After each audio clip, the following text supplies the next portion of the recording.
Welcome everybody tonight to the Auburn City Council meeting and the Committee of the Whole for October the 6th, 2020. The City Council should have the minutes from the Committee of the Whole on September the 5th, 2020. Are there any additions or corrections to those minutes? If not, do I have a move to approve? So moved. Second. I have a motion and a second. All in favor, please say aye. Aye. Aye. Any opposed? And the minutes carry.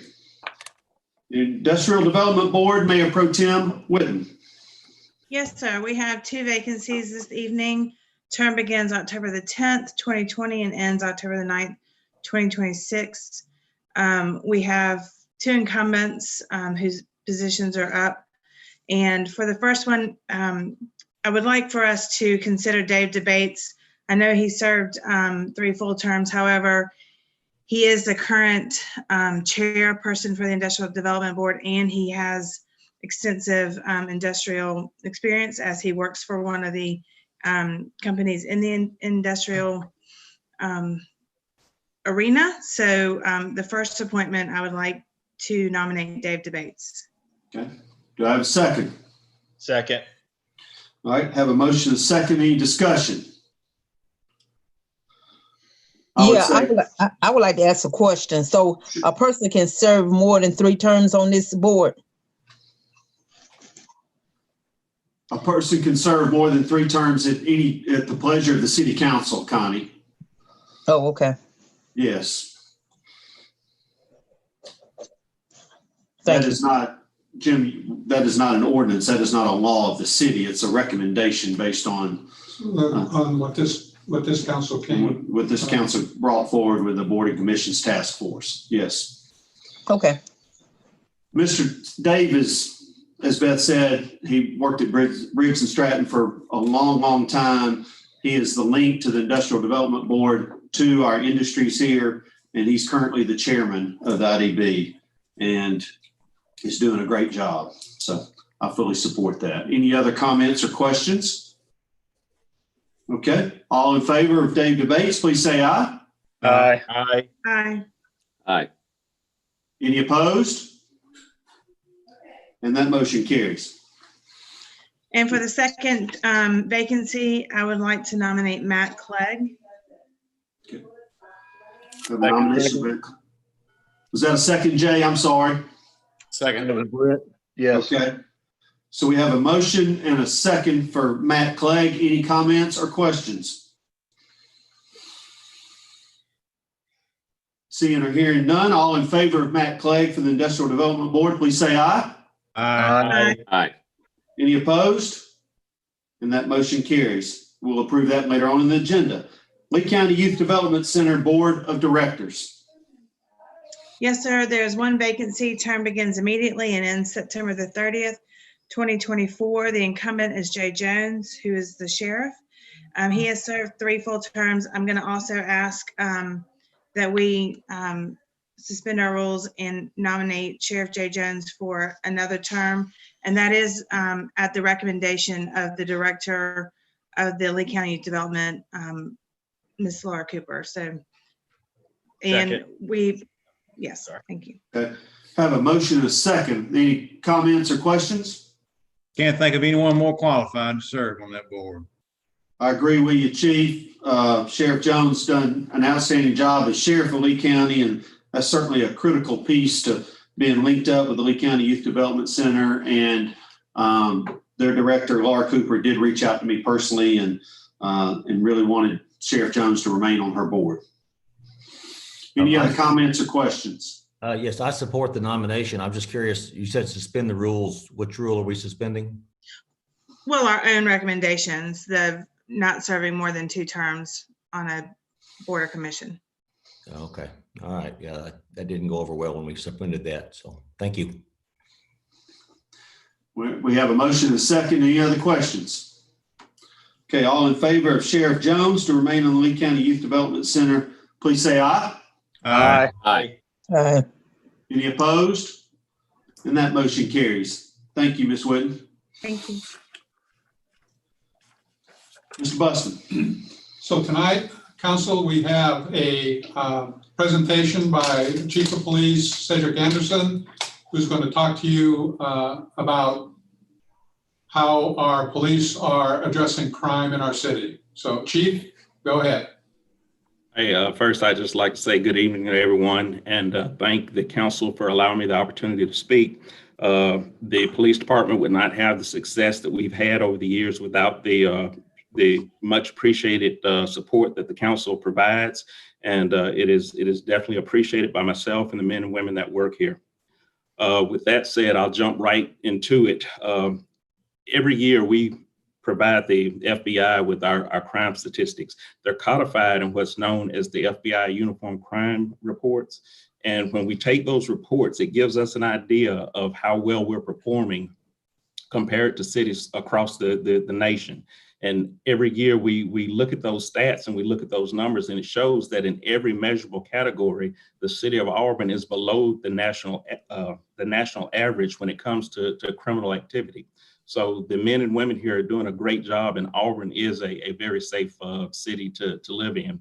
Our U.S. Census lists Auburn as the 8th largest city in the state, and AL.com lists Auburn as one of the fastest growing cities in the state. However, over the last 10 years, our crime rate has remained relatively stable. It hasn't fluctuated a lot. In fact, in a lot of areas, it is reduced and gone down. One of the areas we use as our measure is burglaries. Burglaries is one of those areas we feel like we really have a huge impact on. And in 2008, we had over 2,000. I'm sorry, misspoke. In 2008, we had over 1,000 burglaries reported in the city of Auburn. That number has trended down over the years, and by 2019, we only had 120 burglaries reported here in the city of Auburn. The way we accomplish that is through proactive patrols, and we encourage the officers to get out. They're doing proactive patrols in the neighborhood. They're doing residential checks. They're doing business checks, and they're doing everything they can to get out and detect and deter crime and make sure that we don't see the numbers that we saw in 2008. We are also doing things such as improving our relations in the community. Our community services, they're getting out and improving our relationships with the apartment complexes. The management teams at these complexes meet with our community services officers and express their concerns. We give them feedback and show them ways that they can improve security at the complexes. We also are in the middle of creating a process where we can interact with some of the homeowners associations. We plan on doing that over the next month or so, where we will be more involved and helping homeowners associations do more to keep their communities and their neighborhoods safe. We're doing a lot in the way of purchasing of equipment. We purchased the new police radios. We purchased the radar trailers, ankle monitors, everything that we can purchase that we feel will give us a benefit. As far as the radios go, we've had 2 high-speed chases in the last month that have gone outside of Lee County. In years past, our radio system, once you got to the county line, it was a lot of distortion and it was difficult to monitor those radios.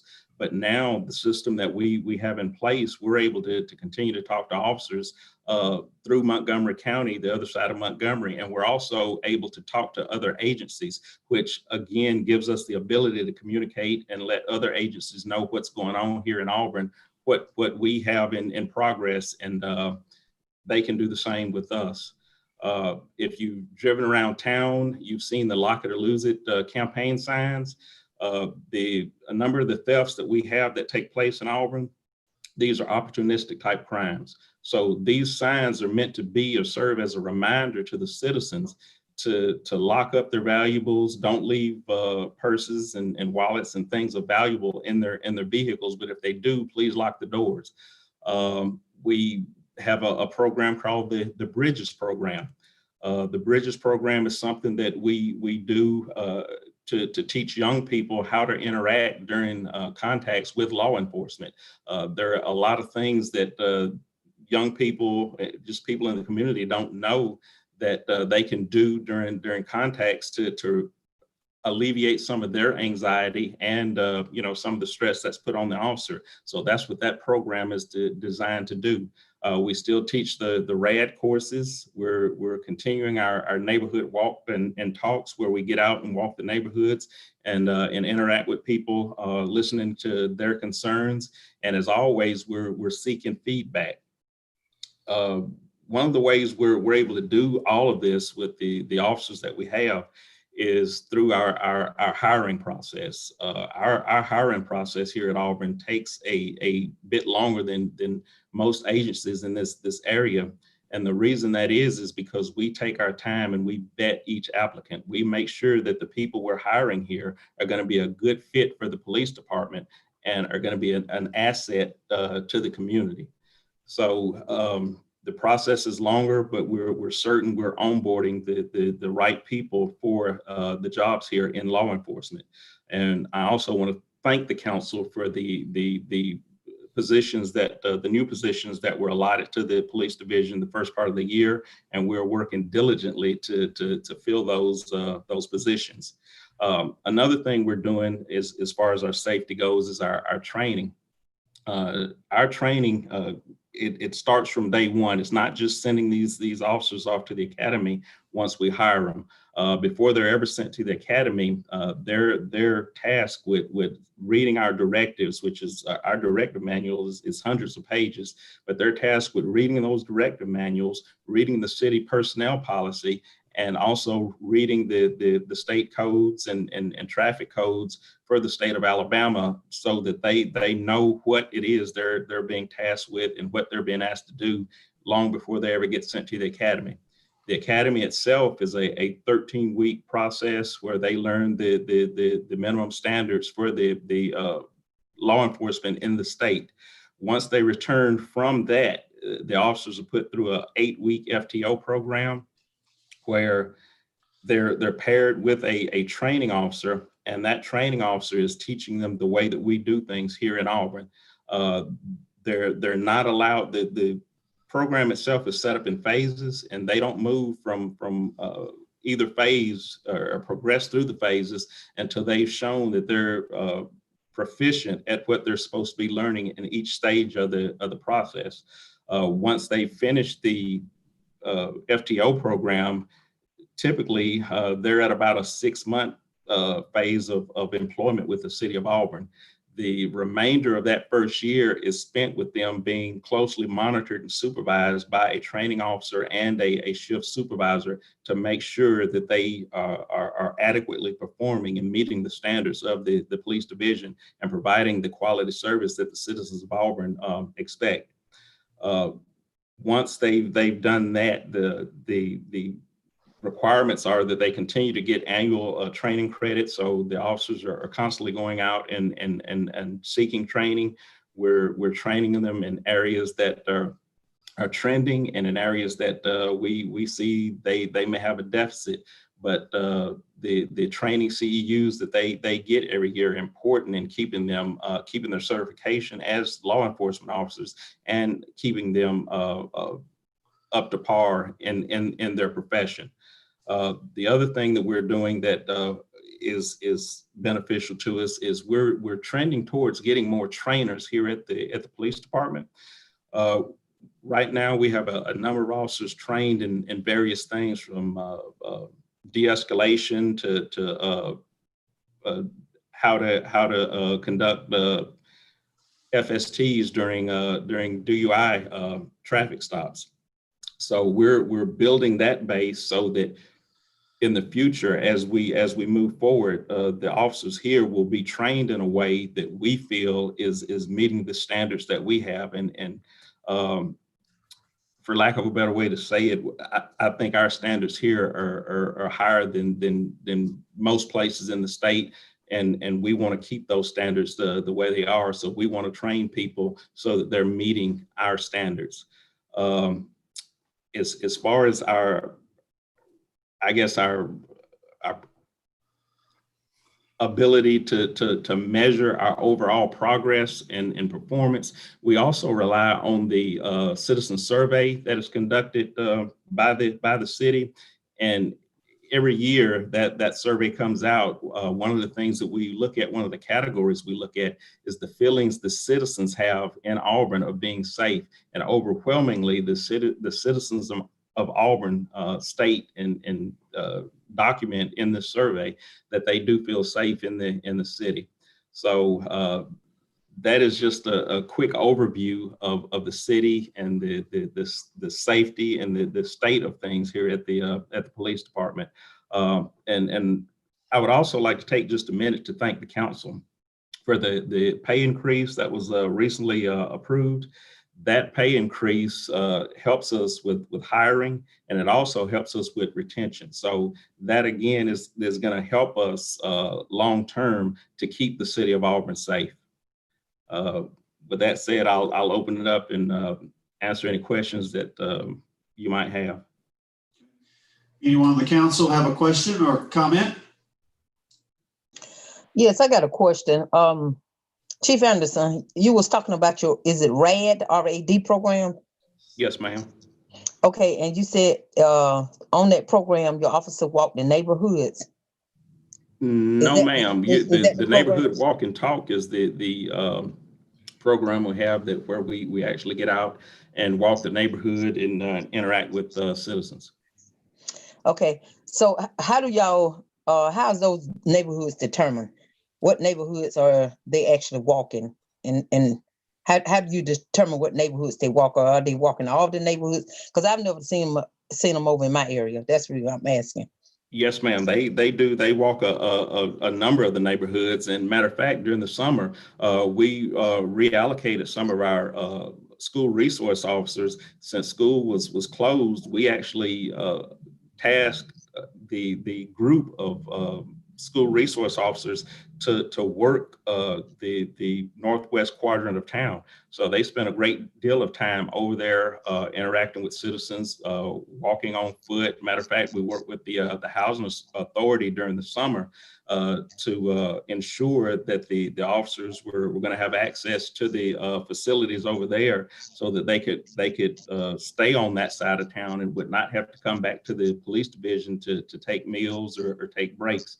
The housing authority was willing to actually open up their facilities so the officers could stay on that side of town. Okay, I wasn't just really talking about Northwest Auburn. I was talking about my neighborhood in general. I live over on William Street on Canton. I know for a fact I don't know if we've actually spent time on William Street. I know we spent time on Sanders Street. I was personally a part of that particular event. So we may not hit every street, but we do hit the neighborhoods throughout the community. And I guess that's what the reason why I was asking, how is it determined? Is it determined on when y'all walk neighborhoods? Is it determined by the amount of crime in that neighborhood, or is no, just ma'am? It's not determined by the amount of crime, because we, like I say, we walk every neighborhood. What we typically do is we'll decide on a neighborhood simply because we haven't done that area. And we don't go up and actually knock on doors. What we do, if we see someone out in the yard or we see someone walking, we'll approach them and just engage in conversation, explain who we are, why we're in the neighborhood, why we're in the area, and if they want to engage in conversation, great. If not, we thank them for the time and we move on. Okay, thank you. Any other council member? Comment Yes, or sir. question? Mayor, if I may, I'd just like to say how much I appreciate the good work y'all doing, Chief. I know personally it's a tough job, especially nowadays. So I appreciate the amount of time you put into it, and just appreciate everything you're doing for the citizens of Auburn. And being a citizen of Auburn, I do feel safe in my community. However, I would not want your officer here walking my neighborhood because you might get run over. But I do encourage you to patrol out here all you want, but don't get out on foot. But Yes. anyway, yes, I do appreciate. I do appreciate you. you. I appreciate your words, and I tell everybody all the time, I learn from some of the best. So, present company is included in that number. You taught me well. You're gonna make me cry now. You keep that up. Anyone else on council? Yes, Mr. Mayor, it's Kelly. Sure. Chief, if on-campus groups want to take advantage of your program on how to interact with law enforcement, who should they contact? They can either call over to the AU precinct and speak with Captain Jamie Presley, or they can call here to the Auburn Police Department and ask to speak to Lieutenant Jonathan Lay. Okay. And someone will direct them to the appropriate person in the community services section. Thank you very much. Yes, sir. Okay. Anyone else?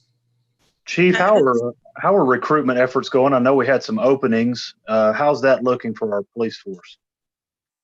We are working. I think today, as of today, HR has told us that we have 21 applications in the queue.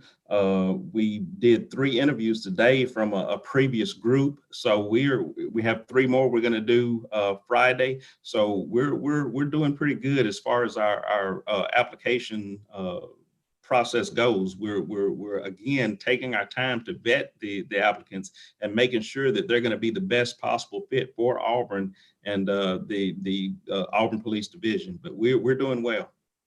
Chief, I want to echo what Chief Dawson said as well. Thank you very much for all the effort that you and your officers put in. It's not only about policing, but it's about building great communities. And I really appreciate the extra effort all of your officers put into making Auburn a great place to live. Well, thank you so much. I appreciate it. And that will definitely be passed on. Chief, this is Beth. I just want to also echo everyone's sentiment of the tremendous job that your team does and how you represent Auburn, not only locally, but throughout the Southeast, and how we've responded to helping our sister cities in time of need as well. But I had some constituents asking for an update, and because we've had some profile cases that I guess have been reported locally. And I just want to say, I think the fact that the end of those storylines is that we have found and arrested suspects. And so I just want to commend y'all on your fast action and your detective work in making arrests and making sure that the news story ends in a positive note. So thank you for that. And thank you for what you do for Auburn, and especially for the school resource officers and how they help us support our youth, because I have 2 of them at Auburn City Schools. And so I want to thank you for that as well. And welcome to your position. I know you've had a trial by fire for your first, I guess, first few months in the job. And I just want to commend what you've been doing. Thank you. Thank you. I appreciate it. Anyone else? Chief Anderson, thank you. Chief, We're proud of what you do, and I'm proud of the leader of our police department, and thank you for thank you you. and your staff.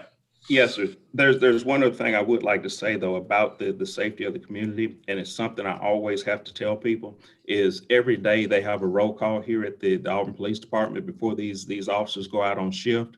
And at the end of every one of those shifts, the officers, they say a prayer, not just for themselves, but for our community. And I think that is one of the greatest things that they're doing down here to keep this community safe. They pray for our community, and they pray for the citizens here. So with that said, I thank you again, and I wish you all a good night. Thank you. Thank you. All right, any questions on the agenda for the city manager? Any questions related to our agenda tonight? All right, seeing and hearing none, is there a move to adjourn? I'm sorry, Mayor, is that going to be in city manager's communications? We received an email from the city manager this afternoon. oh, I'm sorry, that is correct. Council, as my email said, the applicant for items 8C, no, 8C2, 8C3, and the resolution under item 9A. The applicant has asked that those 3 items be postponed to the first meeting in November. So when I introduce those items, I'm going to ask the council if they wish to postpone. If you postpone the first item, all 3 items will be postponed until the first meeting in November, which is November 3rd. And that request is at the, from the applicant, correct? That request is from the applicant, yes. They asked for more time to get some additional information that they felt they needed to accumulate and then present and get that information to the council to help you better make a determination on their project. So they're asking for an extra month to do that.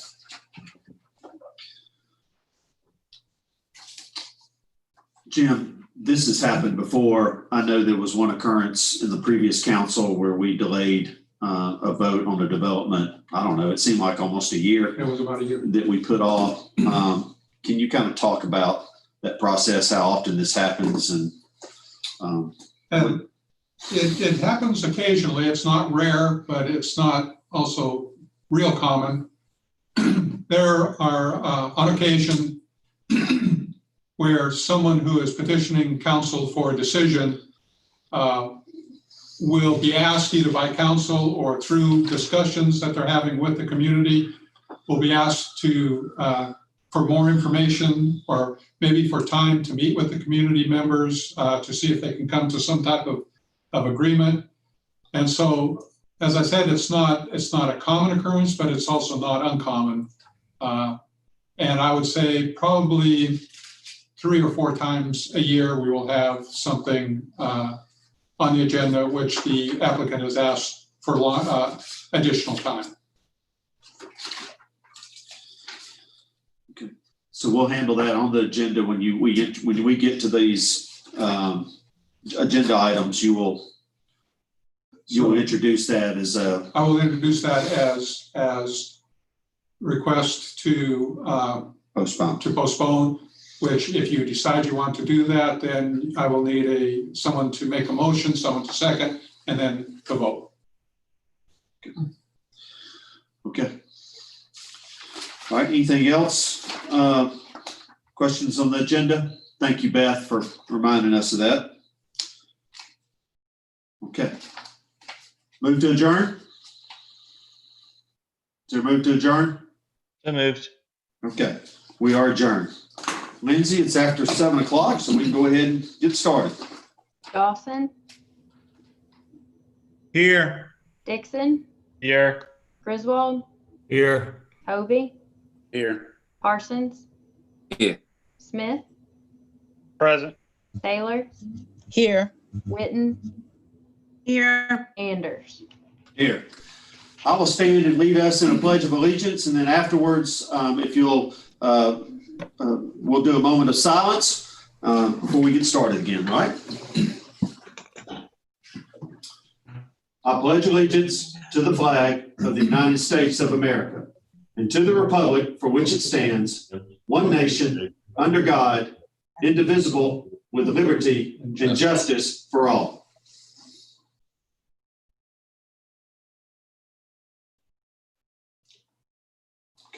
Thank you. To begin our mayor and council communications, we have our first meeting of the month video that recognizes our employee of the month and service awards. And tonight we also have a special recognition that we'll be sharing with you.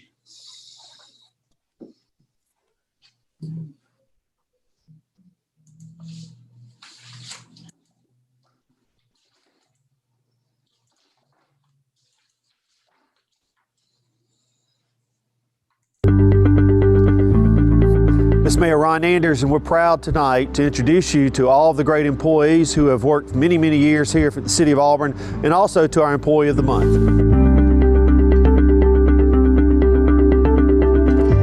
I'm proud today to introduce you to our October Employee of the Month. Miss Cynthia Williford. And I have a memo that was written by David Dorton, Director of Public Affairs, that was sent to Jim Buston, the city manager. Cynthia Williford began her career in the city of Auburn as a community programs assistant in the Parks and Rec Department in 2016. When this temporary part-time job ended, she went on to become a reporter, covering the Auburn beat for the Opelika Auburn News. In July of 2017, she rejoined the city of Auburn as our public affairs multimedia specialist in the city manager's office. As a multimedia specialist, Cynthia works with all the city departments to coordinate the content published via the website, social media, press releases, and the Open Line newsletter. She produces the city's video content and much of the photography you see on the city's website, social media, and the publications. Cynthia also developed a style guide that we use to help ensure consistency in our digital and physical content. Cynthia is extraordinarily well suited to the role of working with people throughout the organization to help meet the city's public relations, marketing, branding, and communication needs. She works well with everyone and easily builds strong and trusting working relationships. She finds the right balance of confidence and independence where appropriate and asking for input where needed. Cynthia's work ethic is excellent, and she's always willing to go above and beyond to get the job done, including filling in for other team members whenever needed. As we increasingly rely on short videos in the social media world, Cynthia has adapted to produce videos regularly, from the mayor's minutes bi-weekly to employee recognition videos monthly, to ongoing projects with city departments to help them better communicate with the public which they serve. She's added these into her workload without missing a beat. The story of Cynthia's employment with the city of Auburn has been one of consistent commitment to serving Auburn, of a persistent pursuit of a high standard of quality in her work, and a genuine desire to help every department keep Auburn citizens and press informed. I'm proud to nominate Cynthia Williford as the City of Auburn October 2020 Employee of the Month.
You know, we thought the first time that we would have some of the public come to this brand new, wonderful public safety building would be an opening, you know, a kind of an open house for our community to see all the great work that these men and women do to protect us on a daily basis. But we've been usurped by a celebration of a heroic young man who went inside of his family's home bravely to save their lives one day. And so we're very proud that this is one of the first times that we brought the public and brought the media over to this new building, is to celebrate your actions count and your bravery. And to begin our ceremony today, I want to ask Auburn Fire Chief John Langford to please come forward and make a presentation. Thank you. I'll try and stay 6 feet away so y'all can understand me. It wasn't until the day after the unfortunate events at your house that I learned of your heroism. And I was speaking to one of the sergeants that was on duty that day, and he said that the young man that lived there saved his family. Obviously, I was taken back, and I think actions such as yours deserve to be recognized, and that's what we'd like to do today. Today I'd like to present to you the City of Auburn Public Safety Distinguished Citizens Award. And if you give me just a second, I'll read it to you. The Auburn Fire Division of the City of Auburn are proud to honor the heroic actions taken by Count Threadgill. On the evening of August 26, 2020, without regard to his own safety and only thinking of his family, 13-year-old Count Threadgill's bravery saved 4 of his younger siblings. Late in the evening, a fire was discovered in their hallway, blocking their exit. Thinking quickly, Count grabbed 3 of his younger siblings, broke his bedroom window, and crawled out the window to safety. Just as he exited, he remembered his youngest brother was still inside. Count re-entered the house, running through the fire, finding his brother still in his crib, and once again retreating to safety. Due to his courage and valor, his family's lives were saved.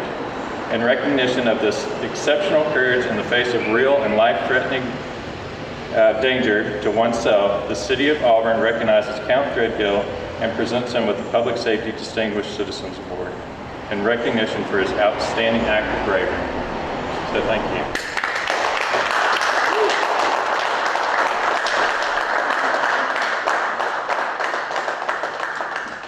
Thank you, John. Before we continue, I just want to say thank you to our fire department and what y'all do every day.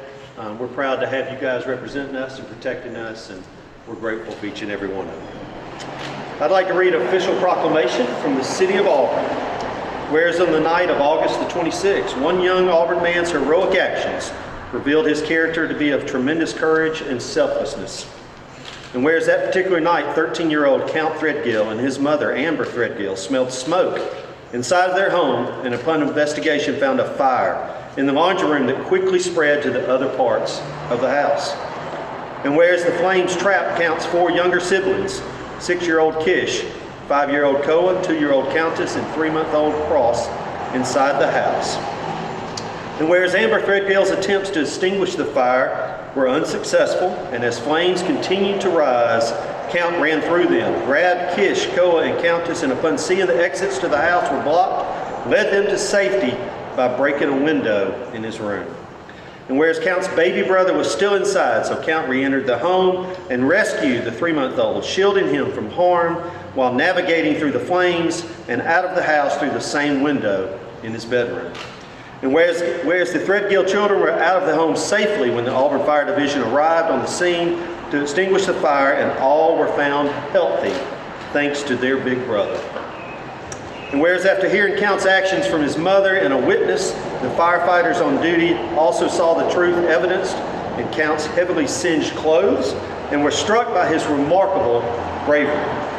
And whereas Count's reaction to the fire prevented a tragedy, and his quick response assured his siblings health and safety and proved him to be a local hero. Now therefore I, Ron Anders Jr., the mayor of the city of Auburn, do hereby proclaim September the 25th, 2020 to be Count Threadgill Day in the city of Auburn. Congratulations.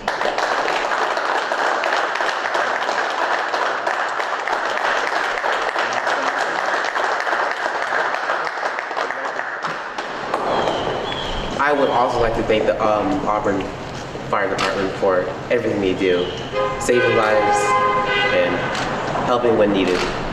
I would like to thank everyone who donated and helped us get back on our feet.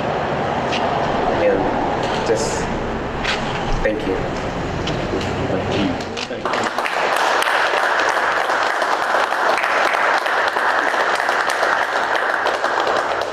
This concludes our time. I appreciate everybody taking time to be here. Thank you, media. I'm sure that the media might want to ask you some questions. I might ask y'all some questions, but we're very grateful. What a beautiful Friday afternoon in a beautiful building, celebrating a beautiful young man. So congratulations. All right. Thank you, everybody, for being here.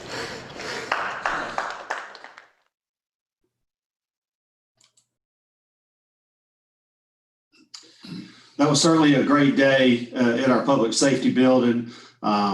I appreciate all the efforts that went into producing that video, and what a special young man that we were able to recognize. And I just thank the staff and the fire department for helping to participate, and thank Cynthia for all of her great work that she does every day to make our city look better.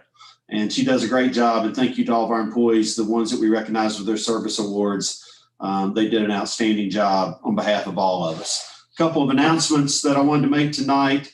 The Auburn Housing Authority had a retirement. Dr. John Sabla has given up his seat after a number of years of serving on the Auburn Housing Authority. That is a mayor's appointment, and I have appointed Miss Renee Waldrop to serve on the Auburn Housing Authority. Ms. Waldrop is part of Our House, which is a local ministry near the Ridgecrest housing projects, and I believe Renee will do an outstanding job serving our citizens in the Auburn Housing Authority. We have scheduled the State of the City for November the 9th. It will be at the Googe Center. We will have very limited seating there that evening, but we will be streaming that live through our normal streaming channels. But we do have some good stories to tell, and we do have some things to celebrate in our city this year. We'll also be recognizing 6 new honorees with the Mayor's Lamplighter Awards. But certainly from the council level, we would hope that many of you could be there if you'd like to that night. And from our community, we'll work with how many ever people we can allow in. It's going to be very, very limited, but certainly we would hope that you would tune in and be a part of that evening. This morning, I was able to be a part of a leadership forum that is focusing on racial relations at Greater Peace Baptist Church in Opelika with Reverend Clifford Jones leading. It was another rich morning. This is the second time this group has gotten together, and they plan on getting together quarterly. It is elected leadership and public safety leadership and a number of stakeholders from our communities that are coming together to try to put our heads together to move Auburn and Opelika forward when it comes to race relations. Speaking of that, One Auburn, just last week, we filmed our second One Conversation with One Auburn with Dr. Taffy Benson Clayton. And we hope to have that available on the city's website and through the city's social media tomorrow. But I appreciate Dr. Clayton spending about 40 minutes with me through a conversation that I hope all of you will take the time to watch. And then many of you know that last Thursday that City Manager Jim Buston announced his retirement effective January the 31st. And there'll certainly be time for us to thank Jim for his tenure here and his service to the citizens of Auburn as we move towards January. At this time, the City Council we have begun the process to select Jim's replacement. It's my belief that we have a very strong candidate that currently works for the City of Auburn, and I have asked each of the council members to take time to visit with that candidate. And then next week or the week after, but very soon, I will call a public meeting, and the City Council will make a decision whether we would like to proceed with that internal candidate or we would like to conduct an outside search. So that'll be the determination. We'll also talk about contract approvals and negotiations at that time as well. But I do believe we've got a very strong candidate that currently works for the City of Auburn and has worked for the City of Auburn for many years. And I've asked the City Council to take time to interview and talk to her and make their own mind up. And then we'll come together next week or the week after and make a decision for Auburn's path forward with the city manager, which is such an important position in our city. If you have any questions on that, don't hesitate to ask me or to ask the city, and we can answer those for you. Under the committee of the whole tonight, we had a number of board appointments. We appointed Dave DeBates and Matt Clegg to the Industrial Development Board. We reappointed Sheriff Jay Jones to the Lee County Youth Development Center. And then we heard a report from Police Chief Cedric Anderson about how the police department, Auburn Police Department, is doing. And we just got an update from him, from our police department. That would be all from the mayor's report tonight. Are there any other council members that have an announcement that they would like to make? Yes, I have an announcement. Sure. Go ahead, Ms. Taylor. Okay.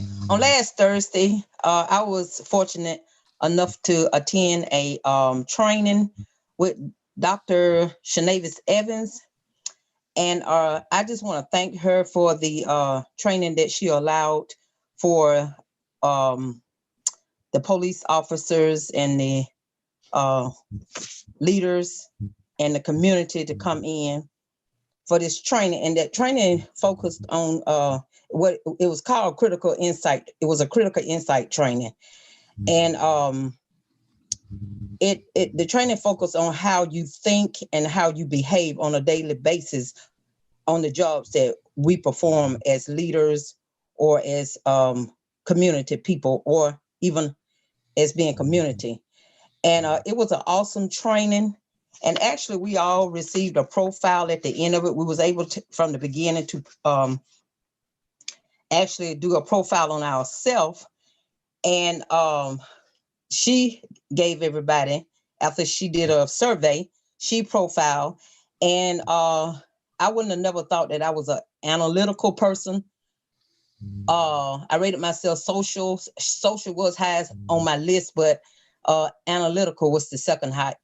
No, conceptual. I'm sorry, conceptual was the next highest on the list. And during that training, it made you aware of who you are and how you behave and how people see you. And I think it was outstanding. And she did a really great job. And I think she's going forward. She's going to offer other training. So, I would encourage people to actually attend the training because it taught a whole lot. And it was a very good training. So I want to thank Dr. Shanavis Evans again for her efforts at doing such great training. Thank you. Thank you, Connie. Anyone else in the council with an announcement? Okay. We'll move ahead. This is an opportunity for citizens to communicate to the council on items on the agenda. Remember, this is for items on the agenda. Now, there are a number of items on our agenda that have public hearings attached. I would encourage you to wait until that time to speak to the council, if in fact that is what you're here to speak to. But if you have anything you'd like to speak to us, particularly under the contracts or the consent agenda, now would be the time to make those comments. Please give us your name and address for our records. And remember that you have 5 minutes to speak. Raise your hand on the Zoom application if you would like to speak right now. This will be items on the agenda that do not have a public hearing attached. Okay, right now I'm not seeing anyone, so we will move ahead with city manager's communications. So the first item of business is the consent agenda. Does any council member wish to remove an item from the consent agenda and deal with that item separately? I would like to remove 7D. 7B is in Bravo? Yes. No, not Bravo. D is in Delta.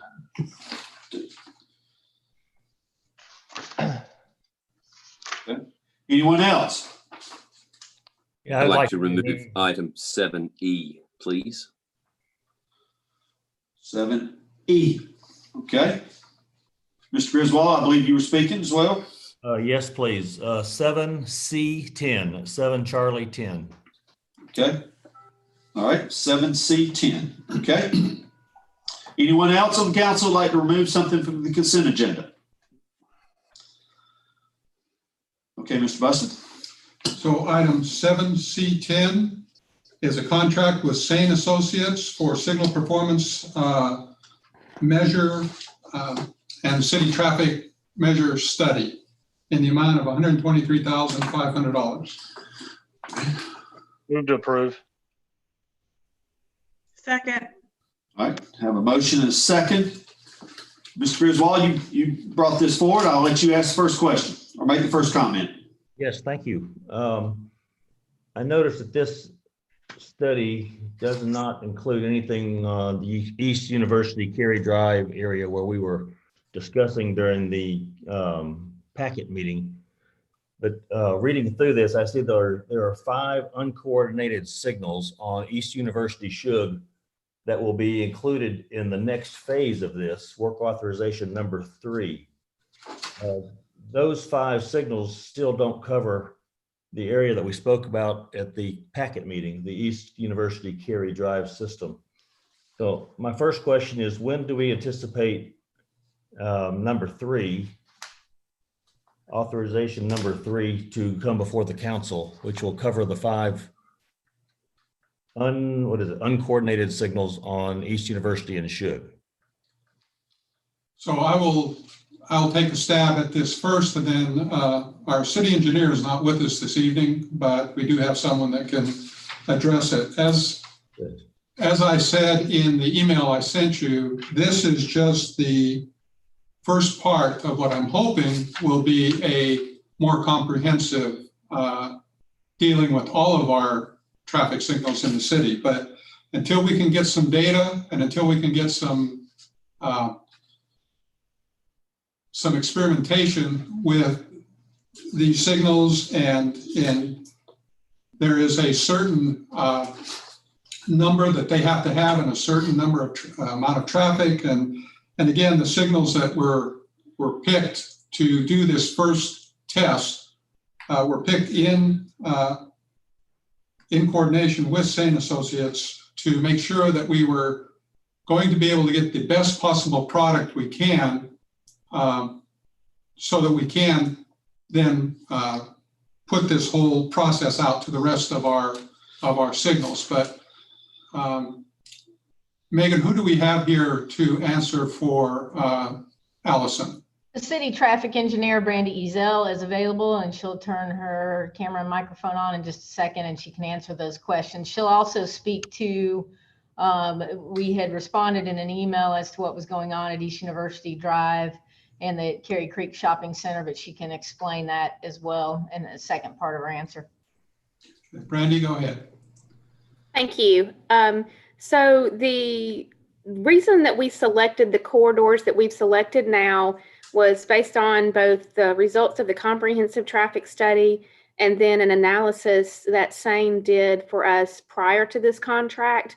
And we looked at things like what additional equipment and infrastructure was needed along these coordinated corridors, and what other projects we had and things like that. So we are going right now for the low-hanging fruit. And this is going to be kind of our pilot project, if you will. We're going to go ahead and work on these corridors. We can get to these quickly. While we're working on getting to these quickly, then we can also start looking at what all is required in infrastructure and things on the additional corridors. And we hope to try to program some additional corridors later this year. And then we also would like to have funding to continue in each year after to do additional corridors. So once we get these first ones up and going, we do want to keep continuing. Speaking to the North College and Shug Jordan and Cary intersections. So the construction that's going on did damage the vehicle detection on those signals. So what we've done is we have been working to try to optimize those as best we can. We ended up actually turning off the coordination that's going on between those right now. And now we've got some very isolated time of day programs in place. It took us a few days to get that timing in place, the way that we have to do our timing adjustments. But we think that we've got a very good solution for the interim, and we hope to get that project completed very soon so that we can get it back very efficient. Okay, yeah, all that's great information, most of which we've already heard. But my question was, when do you anticipate work authorization number 3, which covers East University and 5 signals on South College? When do you expect that to come before the council? Randy, to answer that? I would expect that would come before the council the time frame of that would be based on what this pilot project finds out. We can't give you a date certain right now because we don't know what the pilot project is going to disclose to us. So. Okay, is work authorization number 3 budgeted?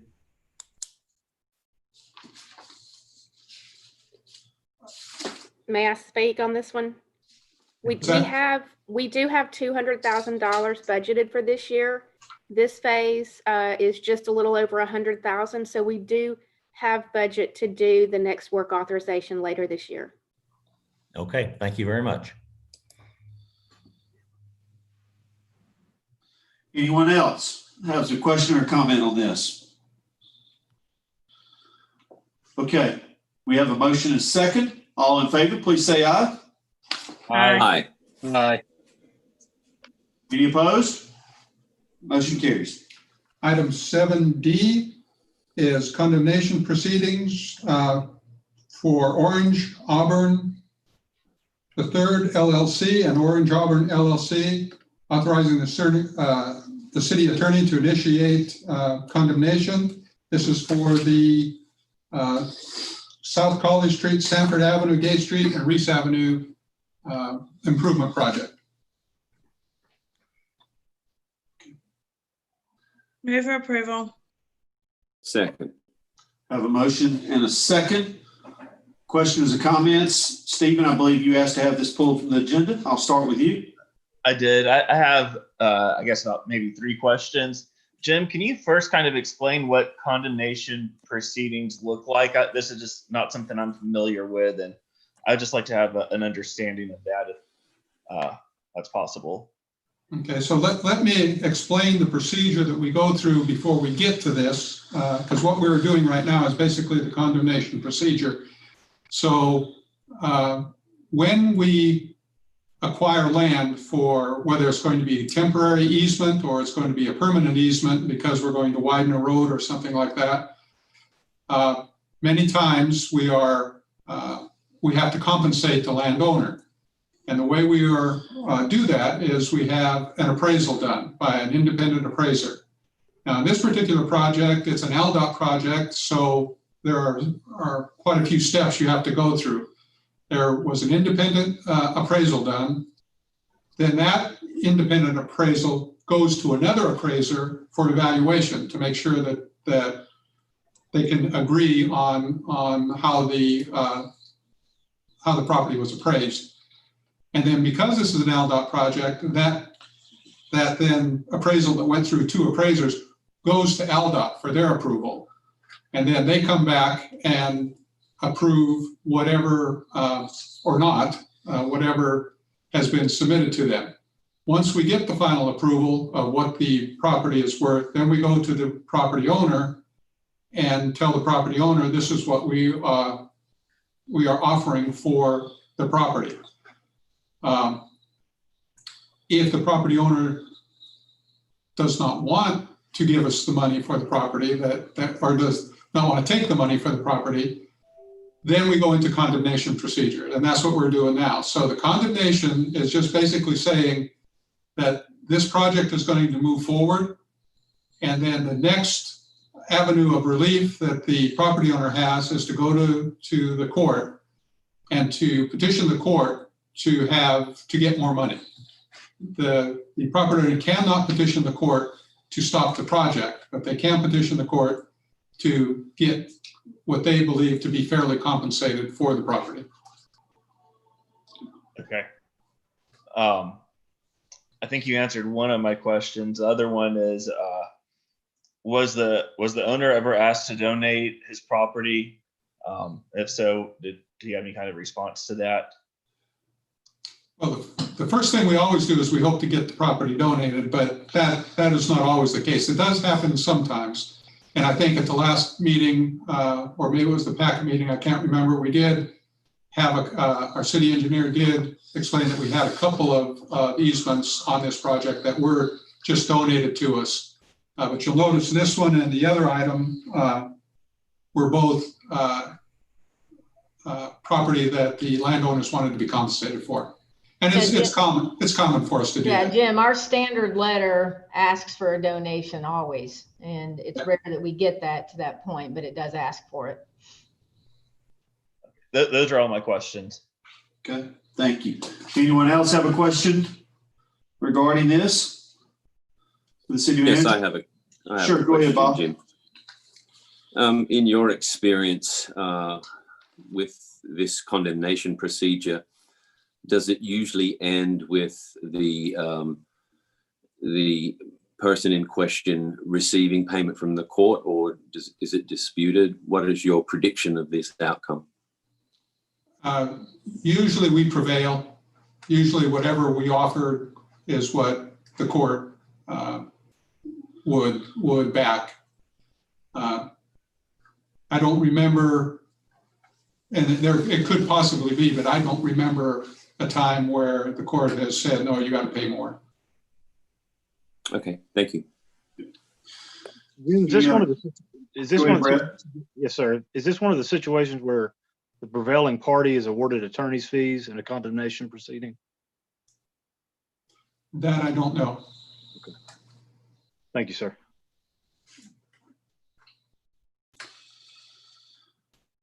Anyone else?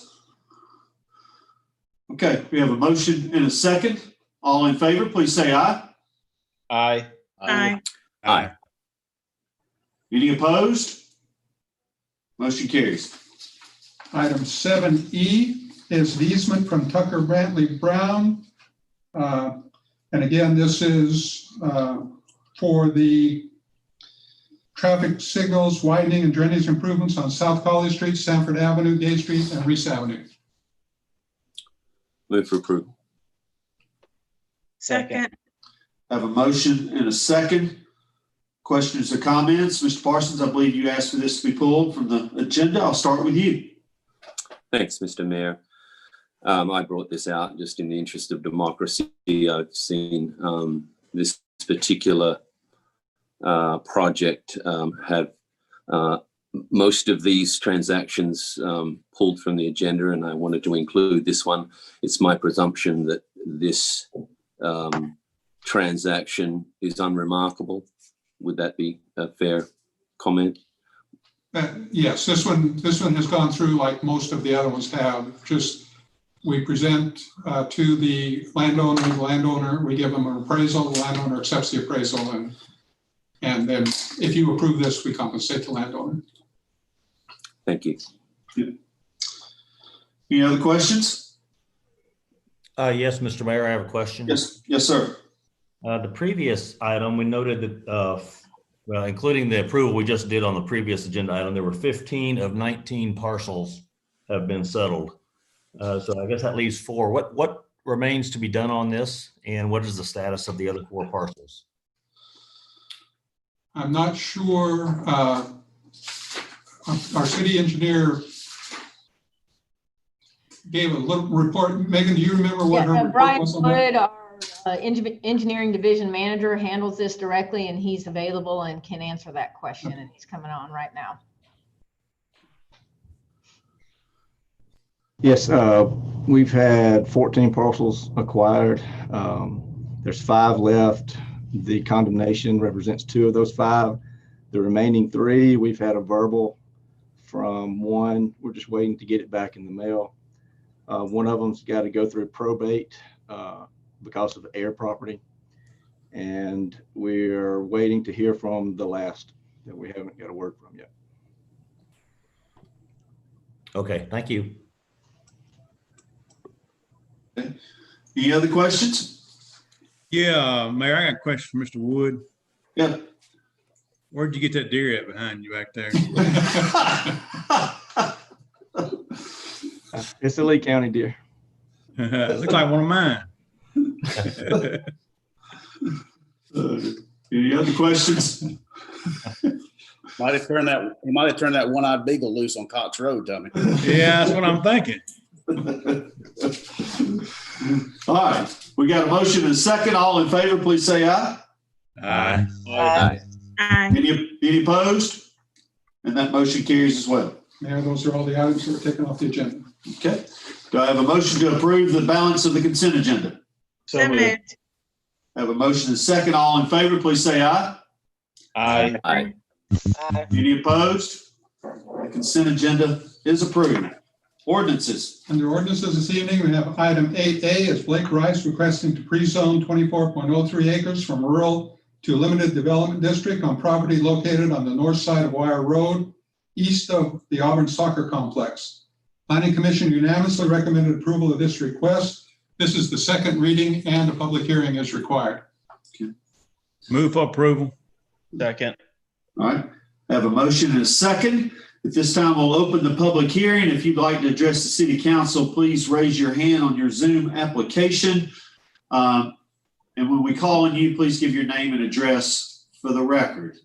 And this takes a little bit of time. So anyone like to address the city council on this? Is that conclusive right there? There you go. All right. David Ennis. All right. David Ennis, can you hear us? Yes, can you hear me? Yes, we can hear you. Okay. Thank you for the opportunity to speak tonight. I'd like to speak because it's important to recognize that the decisions made tonight on this issue will have a long-lasting implications on the residents living in the neighborhoods around Wire Road. David, could you give us your address real quick? Oh, yep, sorry. 200 Caderna Acres, Auburn, Alabama. Thank you. Sorry to interrupt. Go ahead. So as you are likely aware, the property adjacent to the property under consideration was originally rezoned from rural to LDD as part of a plan to build an assisted living facility in 2016. The assisted living facility was never built, and the parcel remains LDD to this day. Since then, the City Council has passed a resolution that would not allow zoning to remain in effect if the land is not developed as proposed. However, the neighbors of the Wire Road are stuck with this planning failure, which resulted in an improperly zoned parcel in the midst of a rural residential neighborhoods. If that loophole were not being exploited, I doubt that this proposal would be on the agenda tonight. Now the applicants are requesting an expansion of this LDD property to the adjacent property to develop the combined property into a mixed-use development, including higher density housing with a commercial component, which is not in keeping with the surrounding area. As part of the recently completed focus area study for the Cox Wire Road area, a new future land use category and zoning category were created. The intent of this category was to provide a transition between existing rural areas and higher density developments, such as what would be allowed in an LDD, by requiring a minimum of a 1 acre residential lot size. It is puzzling why this new future land use category was not utilized in this particular case. The proposed location of this rezoning application is not at all in an undeveloped area. In fact, the parcel under consideration is right in the middle of an area which is extensively developed and settled as rural. Because of its location, the neighbors in this area have serious concerns about the intentions and the impact of any development on this location. The neighborhood's desire is that any new development provide a smooth transition to the surrounding properties, as would be required by the new future land use category, requiring a minimum of 1 acre residential lot sizes. Therefore, we ask the City Council not to amplify the unintended consequence of rezoning a portion of rural land into a development district. Instead, we request that the City Council deny this pre-zoning request so that a more appropriate use of this land can be developed that is more in keeping with the surrounding area. Thank you. Thank you, Mr. Ennis. Anyone else like to address the City Council? Please raise your hand. Okay. Clint. Yes. Lothrop? Hey, thank you. Was that close? Close. That's close enough. Yes, okay. Sir. Address? So I would thank you for the opportunity. 2600 Wire, 2668 Wire, and 2330 Wire. I'm along in this area. We built a house in 1992 at 2600 Wire. I have some concerns about the traffic issues that are going to arise from this intense development proposed, and particularly with the Cox Road now being a major access to the city.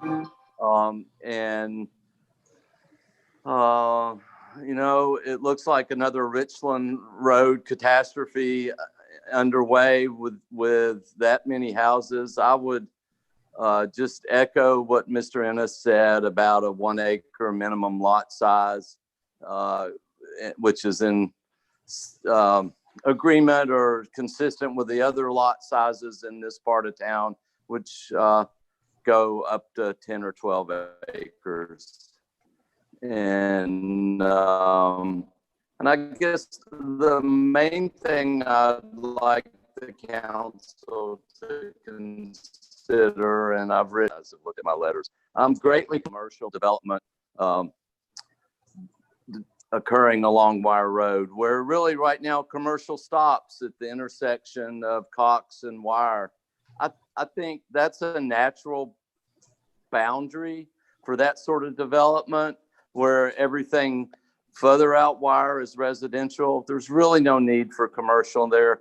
It's all about making money.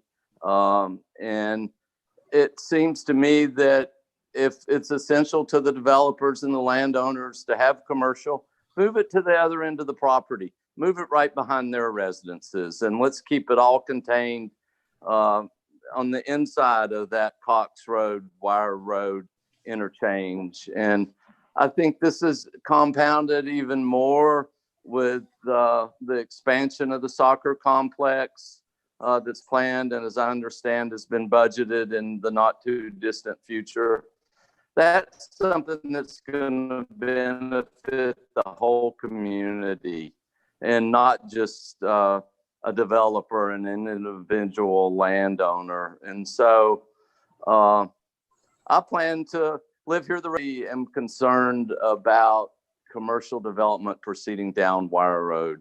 If you look at other cities where they have that mixture of residential commercial, it just becomes a hodgepodge, and you really lose the integrity of the original community. And I don't want to see that happen here. Let the developers and the landowner develop their property, but put some restrictions on it. As I understand, it's within your authority to approve or not approve. You know, be considerate of the whole community and not just one individual. So that's enough said. I'll just shut up. Thank you for the opportunity to speak. Thank you. Who would be next? Anyone else? Just raise your hand, please, on the Zoom application. Okay. Not seeing anyone, we'll close the public hearing. This time I'll open this up to council discussion. Well, I guess we can go ahead and start discussion in the next three items since they're all related. The first thing I would like to point out is as far as what the neighborhood wants, I have received about as many for this development as I have against it, and some that, of course, have remained neutral in the situation. I have spent countless hours worrying over this decision and have been in a lot of meetings discussing this particular rezoning, and PDD is coming forth later on. First thing I guess I'd like to point out is the commercial can be pulled. I can make a motion to pull the commercial tonight. Is that right, Jim? Yes, sir. But can you, I've tried to not to think about this thing with my heart, because I've been out in this community all my life. I'm fifth, sixth generation in this community out here in Wire and Cox. And can you or somebody in planning explain why it would be better to let the commercial go forward, or why it would be better to take the commercial out for the surrounding citizens? I know that I personally think that the commercial, if approved, I think by pulling it out, you're going to have them coming back wanting to put houses in on that 7 acres. That's for the commercial, 7 or 8 acres. I think if you leave it commercial, I think it'll be at least 5 or 10 years for us put to use. And am I correct in assuming that because it's PDD, that it's got anything they put in that commercial complex would have to come back for council approval, and the community would have a say so in that as well. Is that correct, Jim? Yes, sir. That is correct.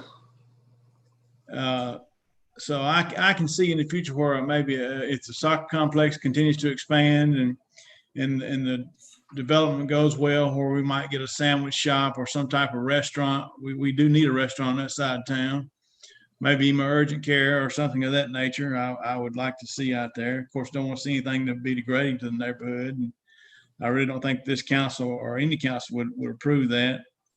But can you explain, Jim, why you might think, or the planning director might think, that this would be better to leave the commercial in? All right. I'll let Planning Director Cotton address that. Sure. Mr. Ennis mentioned this, and he was actually a part of, along with many residents in that area, of that Cox Wire Road focus area study that was relatively recently completed. The thinking was, as we know, there's considerable growth pressure along this area. That's why it was prioritized as one of many focus area studies we have already completed and accomplished and many to come. And so the most important thing about planning is to try to get ahead of the growth curve, not behind it. And that was the purpose behind the focus area study to begin with. We know this area is going to grow. We recognize that it's probably not right for neighborhood commercial services at the present time, but as rooftops grow and present themselves, and they certainly will, those neighborhood commercial services are going to be necessary to help shorten vehicle trips, to help make the best use of our infrastructure dollars moving forward. And recognizing that the city's putting a fairly significant investment on the Cox Wire Road intersection, we felt it made perfect sense to put some land use classifications in place centered around that intersection where those future commercial needs could be realized. I don't disagree with the gentleman that spoke a minute ago that it would certainly be preferable, in my opinion, to see the commercial reflected on the east side of this development site as opposed to the west side. But nevertheless, it is a use that I think we need to preserve the opportunity for in the future. Do I think the rooftops are present now to support it? I don't. But I do think this neighborhood in this area is going to need commercial uses at some point in the future. And we feel like the intersection and the immediate confines of that intersection would be the most appropriate place to locate those.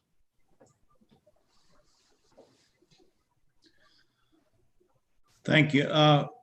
Jim, if I may, can I ask Forrest another question? Sure. We were under the impression that when the future land use study was done, it would be recommended that we have a buffer zone for 1 acre lots. Explain to me how that's working out for us, if you could. It is correct. Mr. Ennis knows this history better than I do, I think. Everything he said was entirely accurate. We created a new future land use classification called large lot residential, and we created a new zoning designation that was essentially 1 acre lot minimum.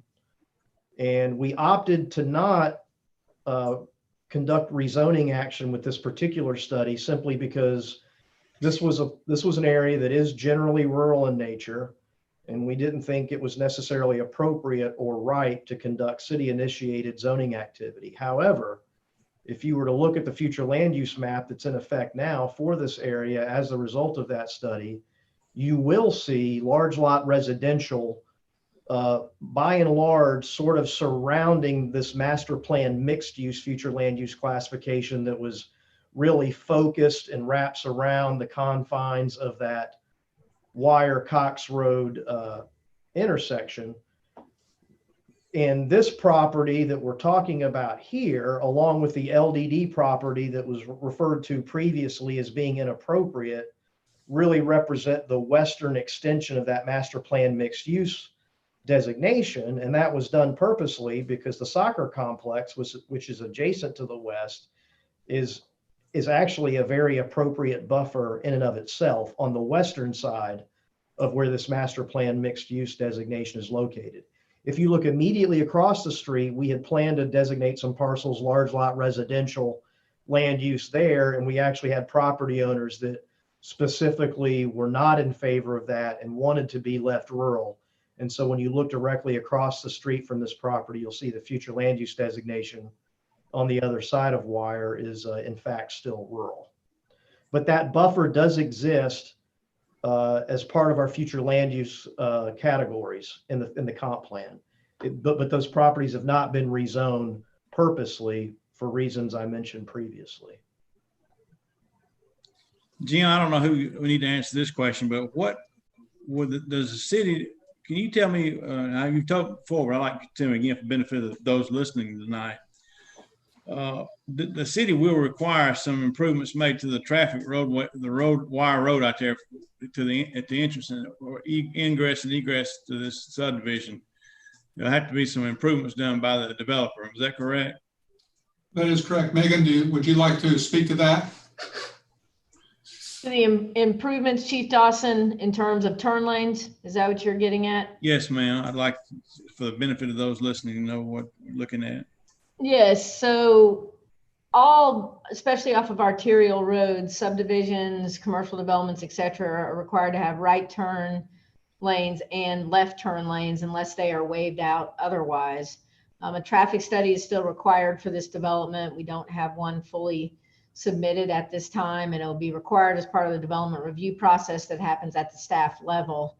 I mean, based on what we know in the area, and the developer has indicated they have a preliminary one performed, and I know some residents have asked about it. You know, we don't have it, but when we do, we're happy to share it. There's also some question about the soccer complex driveway and its interaction with the potential development of this subdivision. And as part of our own soccer complex expansion mode, we will be studying the traffic out there for that very purpose. And if a traffic signal is warranted while the soccer complex is in operation, one will have to be installed as part of our further development of that complex.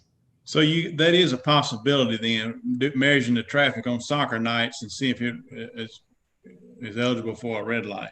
Absolutely. And if it is, just kind of to make sure that everyone clearly understands how that would function, it would be green for Wire Road unless the soccer complex is in operation. And then in essence, based on cameras that we put out there, unless it's detecting a car trying to leave the soccer complex, the light will stay green at all times on Wire Road. Thank you. And I guess the city would look at also maybe widening that road, and while the developer's doing his work, maybe we could tag on there and save some money. And that would certainly be something we would look at, I'm assuming. At widening it, I would need to check. It really depends on what their traffic study says, to your point, Chief Dawson, and what it says and what our own study says about the additional work we're doing to the complex. And if additional improvements are warranted, then that's something we'd absolutely look into. And there have been some questions from folks out here in the area too, why we don't connect this to the roundabout. Do you have anything you can say as reference to that? Absolutely. On your packet meeting several weeks ago, and when the city engineer was available, she spoke to it as well. But the challenge with that is that the property is under common ownership, but we don't have any authority to compel the developer who's acquiring property from this person or this ownership entity. This property that a road would have to go through to get to the roundabout is not currently in the city limits and not part of this development consideration. The other thing that she mentioned during that meeting that I think a lot of people had forgotten about was that it would also cause an entire redesign of the roundabout that's just about ready to go out to bid. Thank you. Mayor, would it be possible if Blake Rice is listening for me to ask him a couple of questions?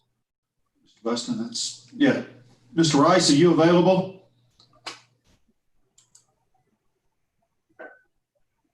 He is on here, so yeah, you got him. I am. Okay. Mr. Rice is the engineer and representative for the applicant. So Mr. Rice, Mr. Dawson would like to ask you a couple of questions. Go ahead, Mr. Dawson. Blake, I appreciate you taking time to answer questions tonight, but has the developer given any thought to swapping this commercial over to the east side of the complex rather than on the west side? Absolutely. There've been multiple questions about that. Unfortunately, that property is not available to place that commercial over there. The far eastern side of this property, what you see before you is the totality of what property is available for development. And there are other uses along Wire Road currently that prohibit us from accessing that property directly to Wire Road. The fire station's there. I think there is some other commercial use, maybe an auto repair place, something of that nature, that kind of keeps us from having that frontage on Wire Road. I understand. Also, while you're here, for the benefit of those that hadn't, I know we've had a lot of meetings about this, but for the benefit of those that might be listening and haven't heard, give a brief synopsis, please, of the type of houses we'll see in this neighborhood and the type of green space we're looking at. And if you can, speak to the view from Wire Road of this particular development. As far as the houses go, there are a multitude of options, but the development plan you have before you now is one that pretty much these are about as large a lots as you see in development in these current times. These are houses that are usually side entry garages. These are not stacked in there with front entry garages. They are larger lots with larger homes. I mean, I'd hate to try to figure out what the price point would be, but I mean, these are upper end of the price point that you see in current development. As far as the view from Wire Road, what you have before you is a 20-foot landscape buffer that we are proposing against Wire Road. That landscape buffer serves not only to buffer the view from Wire Road to looking at houses, but it also serves to buffer the view and the noise from residents that potentially are going to purchase homes in this neighborhood. Typically in this situation, we go ahead and install a fence along the rear of that 20-foot buffer with heavy landscaping irrigated in front of the fence, between the fence and the road, in order to make the subdivision look attractive from passersby, as well as to give a large noise buffer for our own residents. Thank you, Blake. We may get some more citizens that have some questions for you later on. So if you could hang around on the line, I'd appreciate it. Absolutely. Anyone else from the council that has a question or comment they'd like to make? Tommy, were you through? I apologize, Tommy. Were you done? I'm through on this one for Okay. sure. I may speak on. Sure, go ahead. Mr. Griswold. Yes, thank you. Is it possible or feasible for the council to put conditions on approval of either this agenda item or the next three? This is a pre-zoning. You can't put a condition on a zoning. You can put a condition on a PDD. So you would put your condition when we got down to the item 8C1, I think it is. I'll ask the questions at that time. Thank you. Okay. Anyone else from the council? Question or comment? Yes, Mr. Mayor, I have a question, and I'm unsure of where it should be placed. So if you'll indulge me, I'll place it here, and if it's more appropriate on a further moment on this deliberation, forgive me. It has been, in my short experience, a couple of times has occurred where we've signed off on some rezoning, only to find that the project that eventuates is different from what has come before us. And I'm just interested if I could hear some commentary maybe from Mr. Cotton about any type of guarantee that is before us, if there is some kind of a regulatory body that ensures that what we're signing off on, what we're voting on, is what will eventuate, if that makes sense. Sure. Go ahead, Forrest. Now, Bob, you were asking about the development itself, or that the zoning that happens if the development doesn't take place. Well, actually, I'm kind of asking about both. Yes. Okay. Well, so, go ahead, Forrest. One thing I think we've done a very good job with, and I think this is somewhat of a bit of a weakness with our core performance zoning ordinance, is that we have very much, during my tenure as director here, really driven larger developments toward planned development districts for that very reason. They provide certainty and predictability, meaning what is proposed to be developed on that property is what the developer is obligated to construct. If they want to change anything on that plan, they've got to go back through not only the planning commission, but this body as well to get that plan altered. And you will see, that's why you see a lot of PDDs here, because we very specifically encourage and guide developers toward that path. So you would have certainty with this development because there's a PDD on it. As far as not getting what you thought you would get, I can only think of 2 examples in 16 years that I've been here where that has bit us in the foot. One actually worked out very well, and that was the Dakota property up off Richland Road, which is actually zone CDD, which could have been a really ticking time bomb and could have really come back to bite us. And we were very fortunate that we had a responsible developer who's come in there and developed a high quality residential subdivision. So we got very fortunate there. The other one is the one that Mr. Ennis referred to previously, which is the property that's adjacent to this property where assisted living facility was proposed to locate there. I want to be very clear, the staff recommended denial. The city council approved it. That PDD expired after 2 years because nothing was done, and we were left sitting there with LDD, which for all practical purposes, it's a spot zoning situation is what it is. But it is what it is. In response to that, we very quickly put together a zoning ordinance that's been codified and in place for quite some time, where that scenario can never present itself again moving forward. So we've certainly learned some lessons along the way, but I like to think that we've learned them very quickly, and we've put steps in place to preclude those from occurring moving forward. Thank you. Does that get all the questions you wanted to ask, Bob? You good? Yes, sir. Thank you. Okay, sure. Well, I have a question. Bring to another question from Mr. Cotton, if I could. Now, I think I understand the PDD will keep any, once you do the PDD, if it's approved, they have to go exactly like the PDD says, and that's what we approved tonight. But I think we had a situation out here on Cox Road where we thought we were approving the installation business, and it turns out to be commercial, and anything that wants to can go in there. So I don't want to get in another situation like that. This PDD will keep that from happening. Am I right, Forrest? Yes, sir. You're absolutely correct. Thank you. Okay. Anybody else? I have a question. My question is, maybe I'm looking at pre-zoning and then in A and zoning in C. What is the difference? Good question. Good question. Let me take a crack at that one.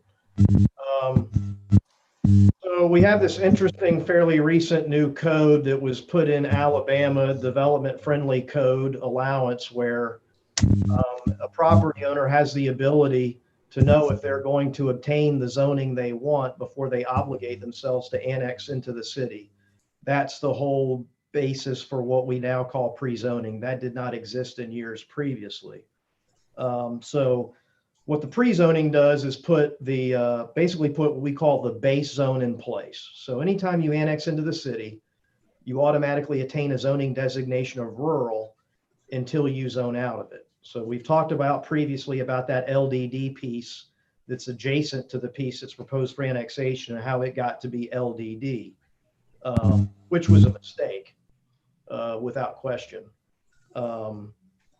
Now, what the PDD is it's an overlay zone. So you've got specific aspects of the development that are regulated by the base zone, and then you've got other aspects of the development that are regulated by the PDD. But the PDD is an overlay, meaning what the PDD gets you is certainty and predictability. The plan and the PDD zoning designation are one and the same. They are inseparable. So with the PDD, the plan is the zone. That's why you get what you see. And if you don't get it, it's illegal and somebody screwed up.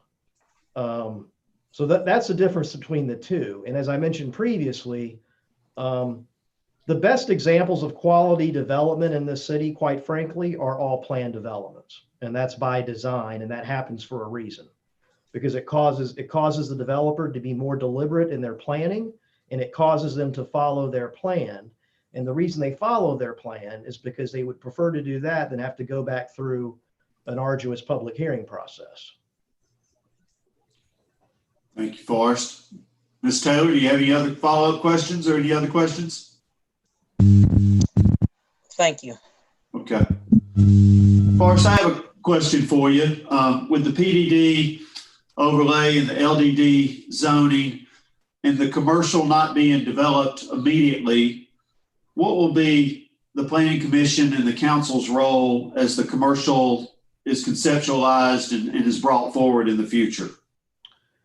That would occur through the conditional use approval process. Any non-residential use that's governed by a planned development district requires conditional use approval to be realized. So whether or not that commercial stays or goes, the fact that it's reflected on the plan doesn't mean that any of that can be constructed unless specific uses are called out and approved through that conditional use approval process.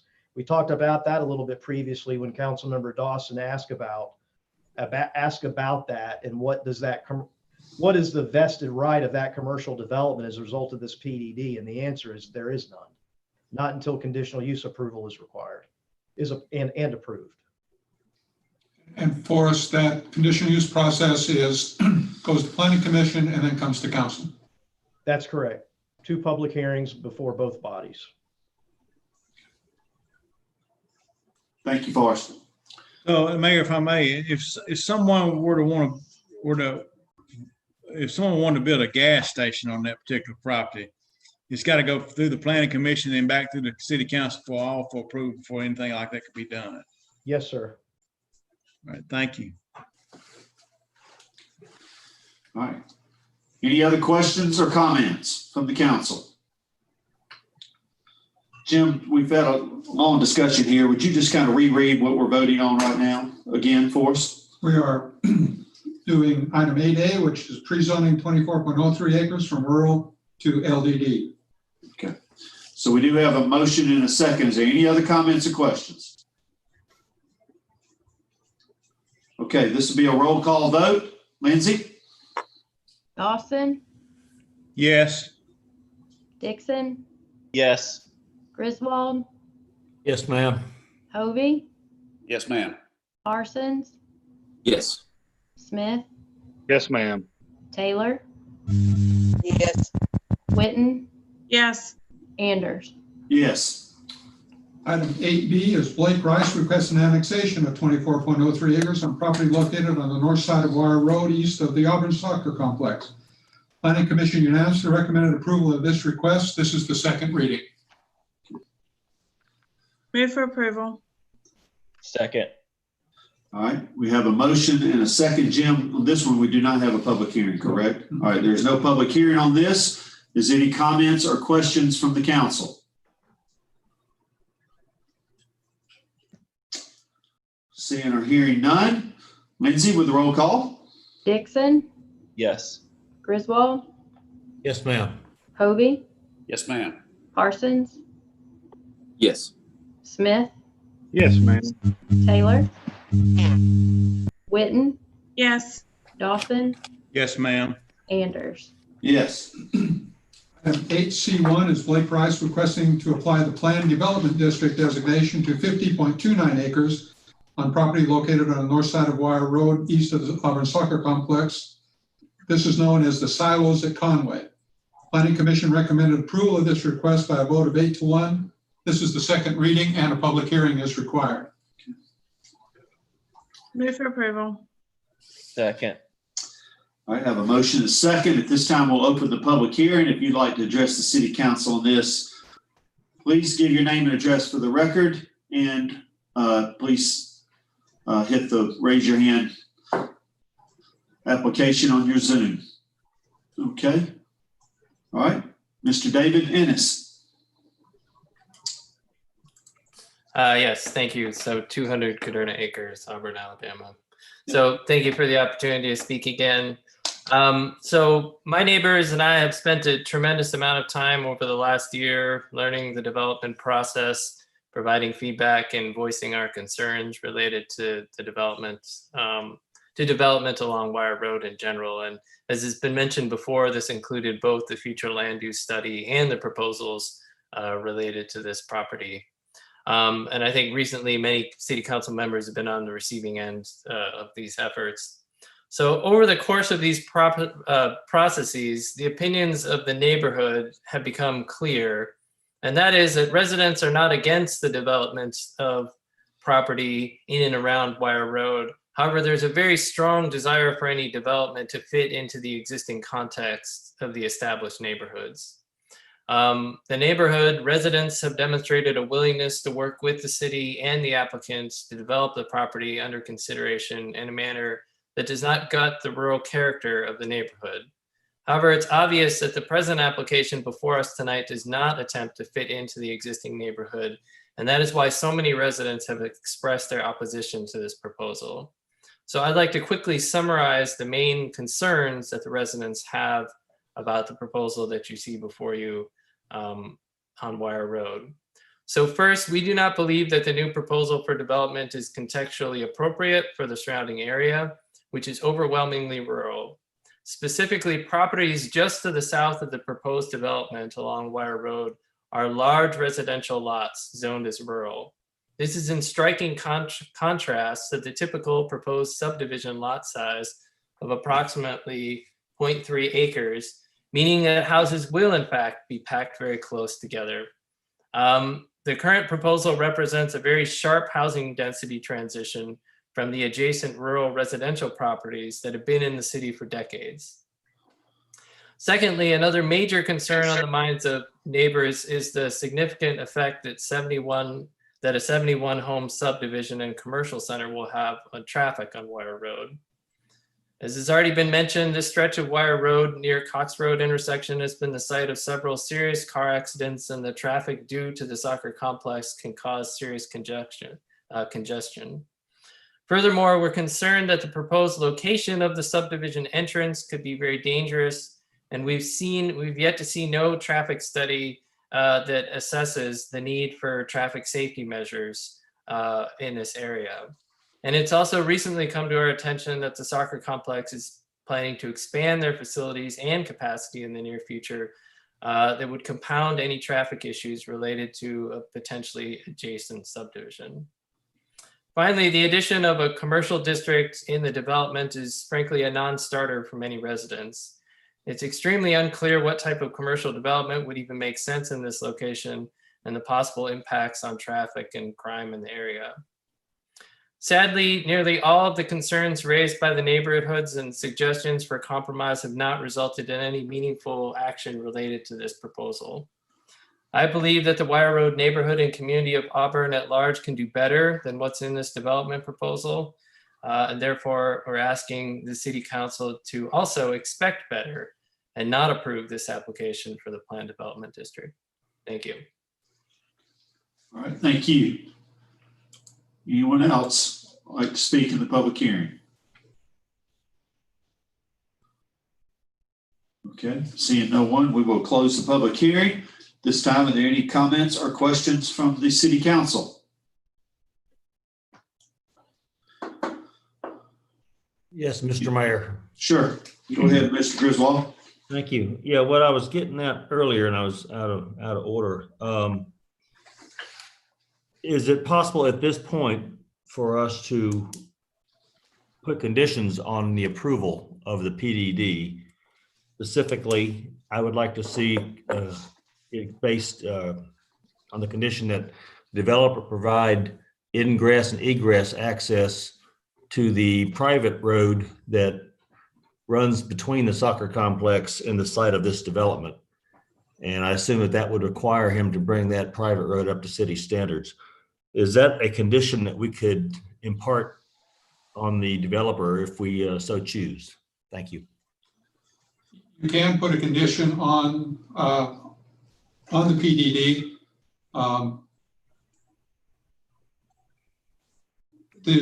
Megan, just to refresh my memory, is the private road in the city limits of Auburn?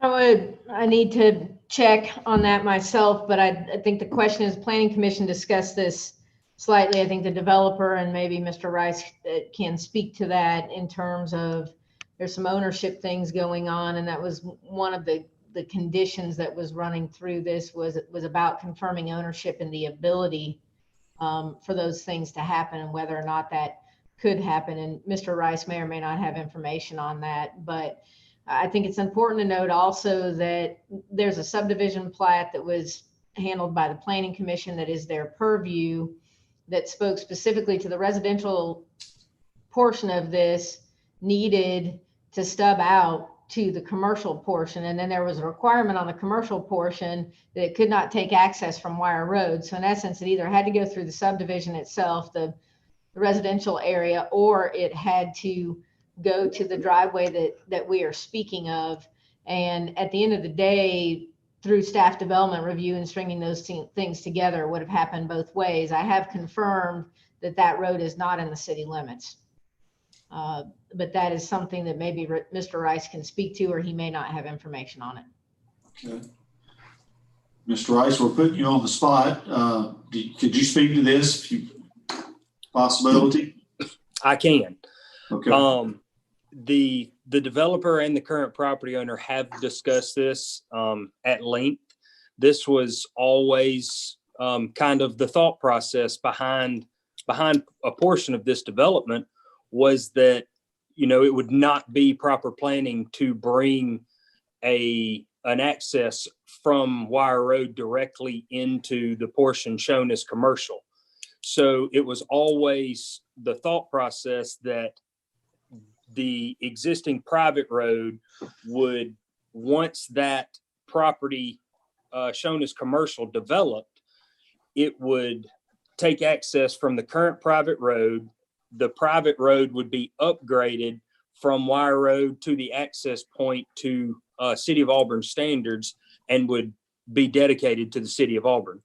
I would like to clarify that was understood to happen once that portion of the development transpired. It really would not be feasible to do that for just the residential component of the property. All right. Kelly, does that answer any questions you might have? Does that clarify anything for you? Yeah, I mean, I think it'd be preferable to have a secondary entrance and exit, even just for the residential component of that. But I guess if that's going to come at a later date, I guess we'll consider that at that time.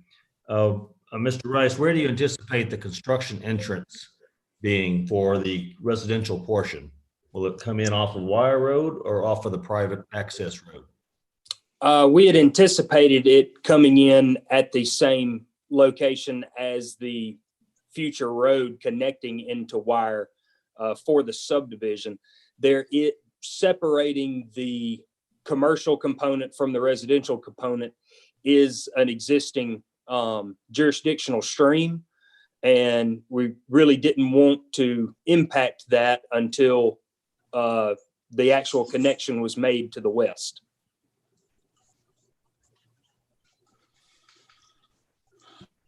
Okay, thank you.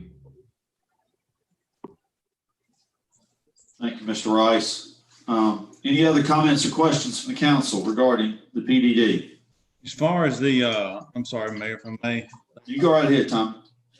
As far as the entrance down there off of by the soccer complex, I talked to some of my constituents out there, and they were not in favor of having it empty out there, right there.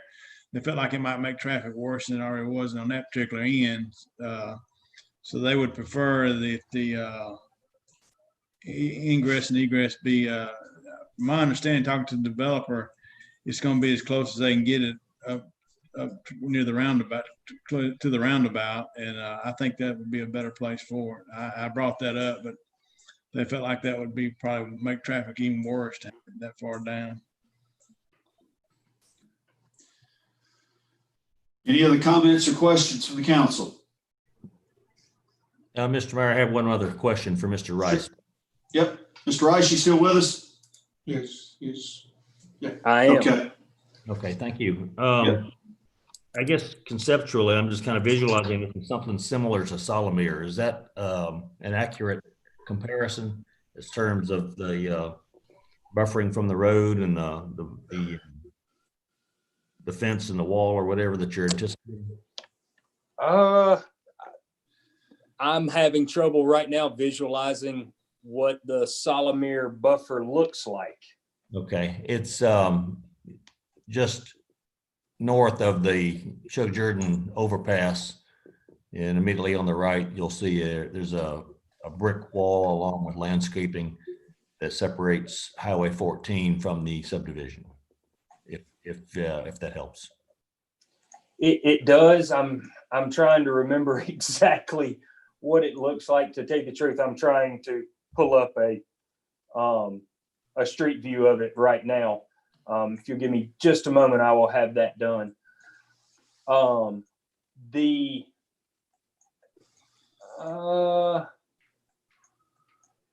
What I think the developer would probably be looking at is something a little more dense on the plantings, and probably a little less on the fence itself. What they typically do is a brick columned wooden fence with heavier landscaping in front. Okay, that answers my question. Thank you very much. Okay, anyone else on council? Okay. All right. Mayor, if I may. Go right ahead, Mr. Dawson. I've spent a lot of time and agonized over this decision. We all know this first started back a few years ago with the retirement home. And of course, we were in favor of that. As a citizen out here, I was in favor of it, and most of my constituents that I talked to were in favor of it. However, that fell through, no fault of the landowner. This started off as wanting to put 140 lots on 50 acres. And I talked to the landowner whose family he's the heirs of Mr. Gene Conway, who I had known since I was a child. He's no longer with us, but he was friends of my family. I explained to him I can never support that amount of houses out there, and they have cut it in half down to 71 on 50 acres. And if we deny this tonight, they can start tomorrow putting nearly 70 houses on 25 acres. Is that not right, Mr. Buss? Yes, sir. It's actually, I believe they can do 73 on that 25 acres. So they could start that, and I frankly wouldn't blame if they did, because I do think at some point you got to weigh in the property owner's rights. Now, y'all know my family's been here since the 1800s. And I can remember as a child riding by Cox and Sunset, and my daddy saying, well, those folks from Auburn taking over out here. When we got Sunset built up here on the hill, and Fred Swan moved out here and built, and we saw it all. The industrial park wraps around us, but we never complained about it because we felt like people had a right to their own property. And that's what this comes down to for me. I think the property owner has been over backwards to make this. I know it's not the perfect fit for the community, but it's about as good as I think we can do right now, considering they can due to the zoning for the retirement home falling through. I think considering they can put the same amount of houses on that and they're willing to put it on 50, I think that speaks for their involvement in the community. They live in this community and going to continue to live in it. So that being said, I spoke with one of my constituents this morning, a gentleman that I have the utmost respect for, and his exact words to me: "You do what you feel is right, and I can live what you feel is right." And I had a motion prepared to attempt to get the council to vote to pull the commercial out, but after talking with some of our city staffers, in particular Mr. Buston, who has, you normally exercise pretty good judgment in things like this. The commercial, in all honesty, I don't think will be developed within the next 5, maybe 10 years. The developer has admitted that much to me, that he don't think it's going to be developed in the foreseeable future, but it'll be there. And if we get something good that wants to go in there, like a nice restaurant or urgent care or something that would fit into that community, then it might be something the council could consider. But if I put the motion in and got the council to pull the commercial, then they're gonna come right back and want to put houses on that 7 acres, and I can't blame them for that. But I think in short, what I'm trying to say, I think the property owner has been over backwards to make this work. I think they care about the community. I know a lot of folks don't feel that way, but I think at some point we got to look at property owners' rights. I'll say it again, and that's why I'll be supporting this tonight with the PDD. And I think the PDD makes all the difference, because we have control over what the council will have control over, whatever is they want to put in there. And the traffic study will have to be done, and they have to do what they say they're going to do. It can't be a situation where something falls through again. With the PDD, I think Forrest is exactly right. I think it really helps us control what goes in our neighborhoods. So with that being said, I plan on supporting the PDD tonight.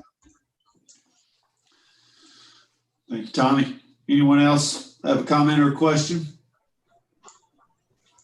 Okay, we do have a motion and a second. So Lindsay, we'll do a roll call. Griswold, Yes, ma'am.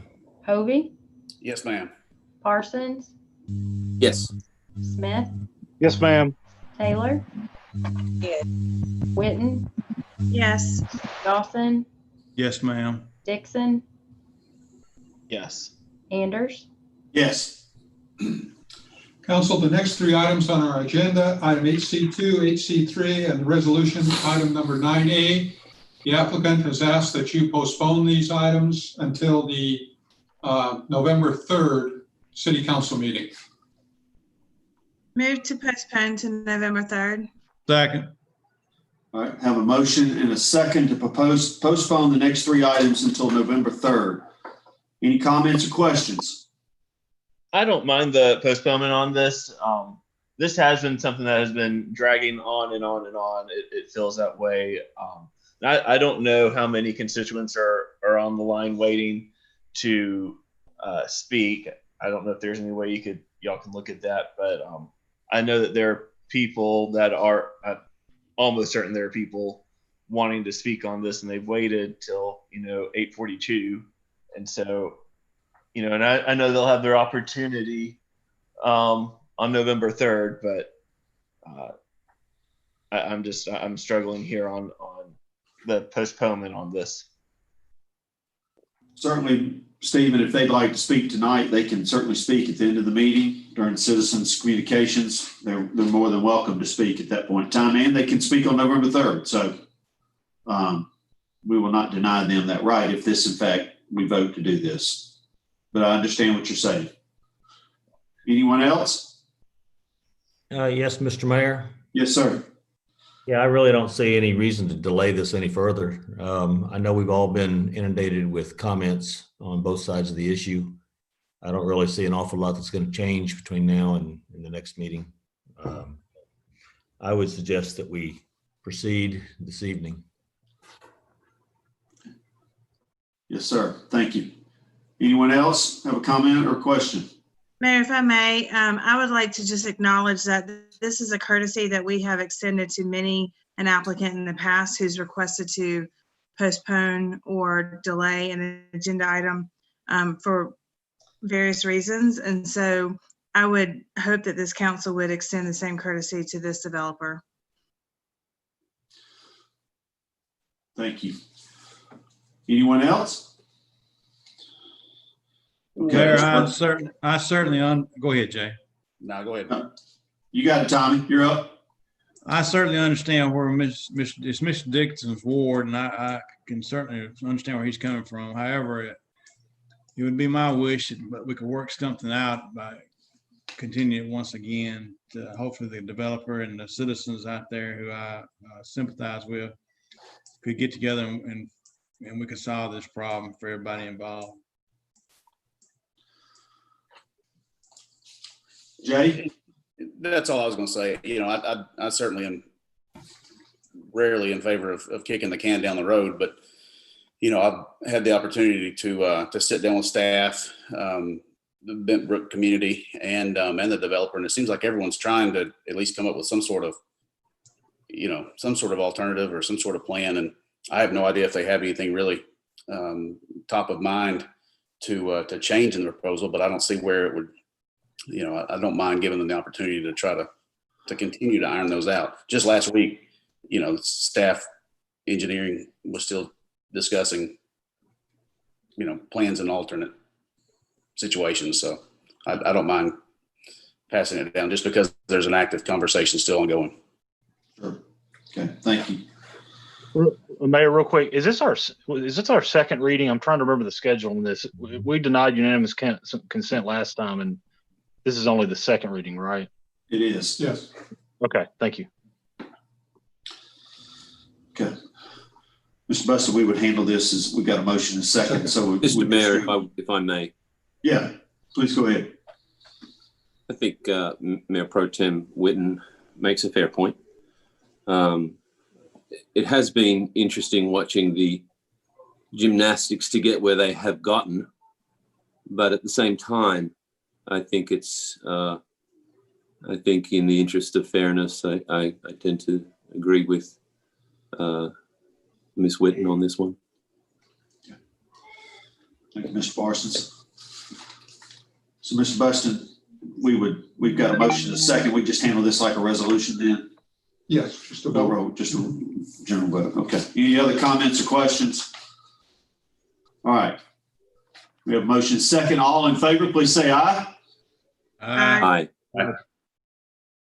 Aye. Opposed? Nay. All right. Have one opposed. Okay. You Motion have two carries. opposed. I'm sorry. Go ahead, Stephen. I opposed, and I believe Kelly opposed. Yes, that's exactly right. Thank you for clarifying that. Okay. So we will take this up on November the 3rd. Those are all the items we have on the agenda this evening. Okay. Thank you, Mr. Buston. At this time, we'll open the citizens forum. If you'd like to address citizen open forum, if you'd like to address the city council about anything, you're welcome to do that at this time. Please give your name and address for the record, and please raise your hand through the Zoom application. And you have 3 minutes. 3 minutes. Okay. Mr. William Bohall.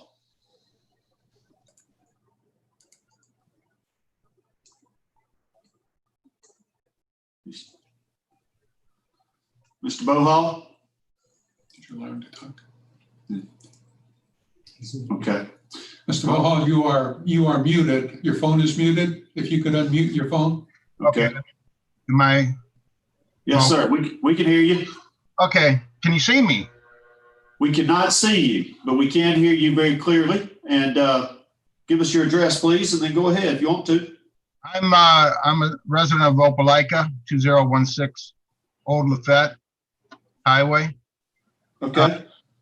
I've been a resident for 24 years, and I've been trying to get some issues established with the state legislation and representatives in Alabama to establish new transportation technologies and industry here. And I've been unable to present these issues to any elected officials over the 24 years. This is ridiculous. I'm asking the city council members, yourself, to get involved in a bipartisan coalition effort.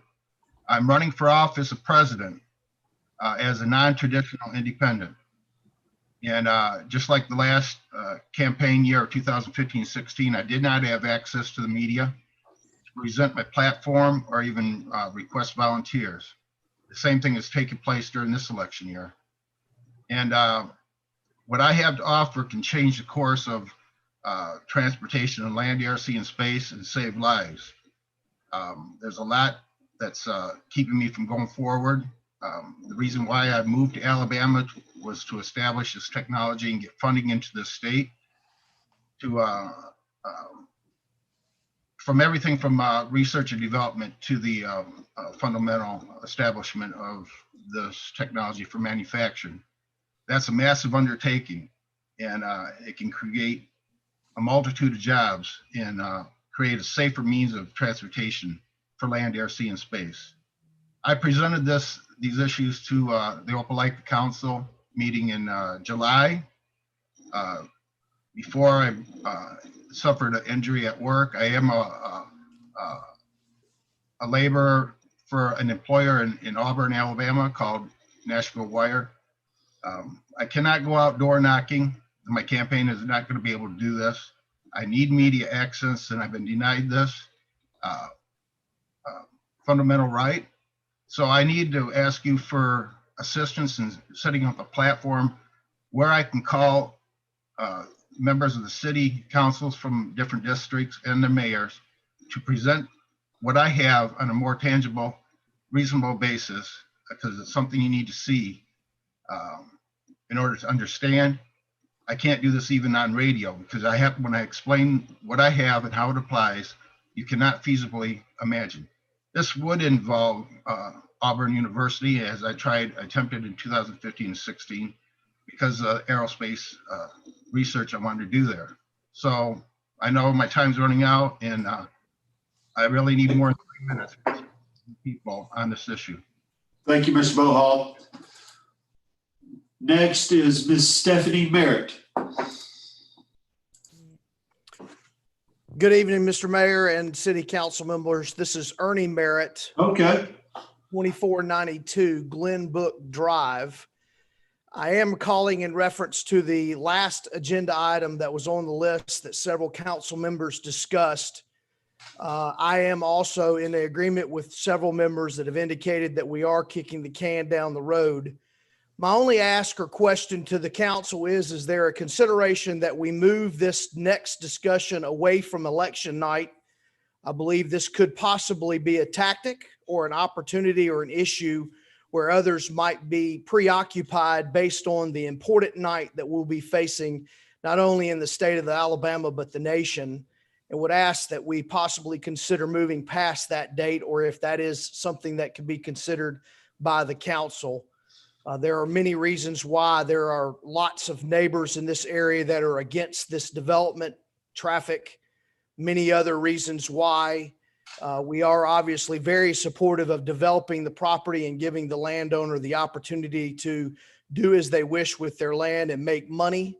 But we've obviously asked that they do that in the form of residential, which is what the city leaders, or excuse me, the city manager and others within the zoning organization within the city have already recommended. That was ignored when it was reviewed by the zoning commission. So is there any feedback you could give around the possibilities of extending that or looking at another option outside of an election night, please? Thank you.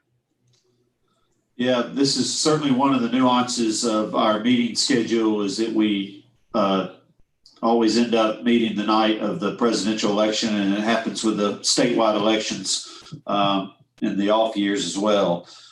It is just something that during my time, we have just processed our way through that and done the best we can. Jim, I don't ever remember the council choosing to move their meeting to another night. When the developer asked for a month,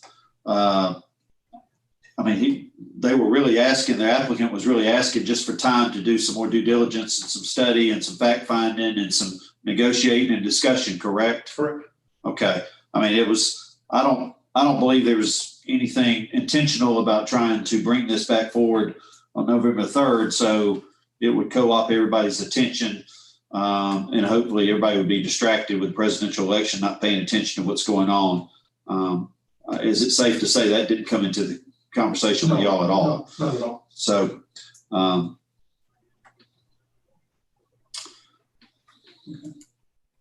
see y'all. Okay. Anyone else who would like to speak to the council? Let's go make sure everybody else first. No one else. No one else? Okay. Do we give Mr. Mayor another time?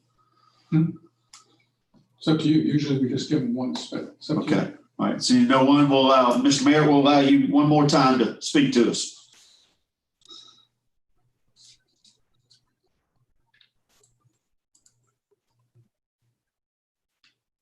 All right. Okay.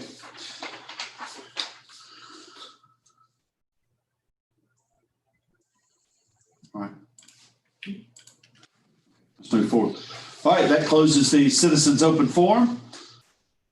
Do I have a move to adjourn? Mayor, if I may, before we adjourn. Sure, Tom. If there's any way to move that consideration right there on Morris Mill to a night that is not the presidential election, I certainly would have no problem with doing that. I do think, I didn't think about that, but I think that is kind of a bad night. Folks would be wanting to watch the election instead of being able to get on Zoom and comment on it. It's just my thoughts on it personally. I would agree with that too, Chief Dawson. Look, I agree with both of you guys. I think. And I do too. When we voted on it, I didn't realize it was election night myself. Yep. The challenge is.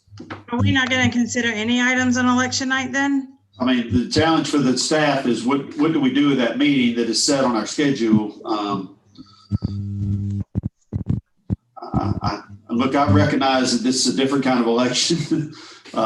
There's a lot of attention about what's going to happen, but traditionally, Auburn has always met on the first Tuesday in November, and we've never changed because it's election night. I hear and respect everything that everybody said. As far as this item, we have voted to move this to November 3rd. Mr. Buston, how would we start to unravel that? Well, I think first we would discuss it with the applicant, make sure that if there's I'm the one who spoke with the applicant.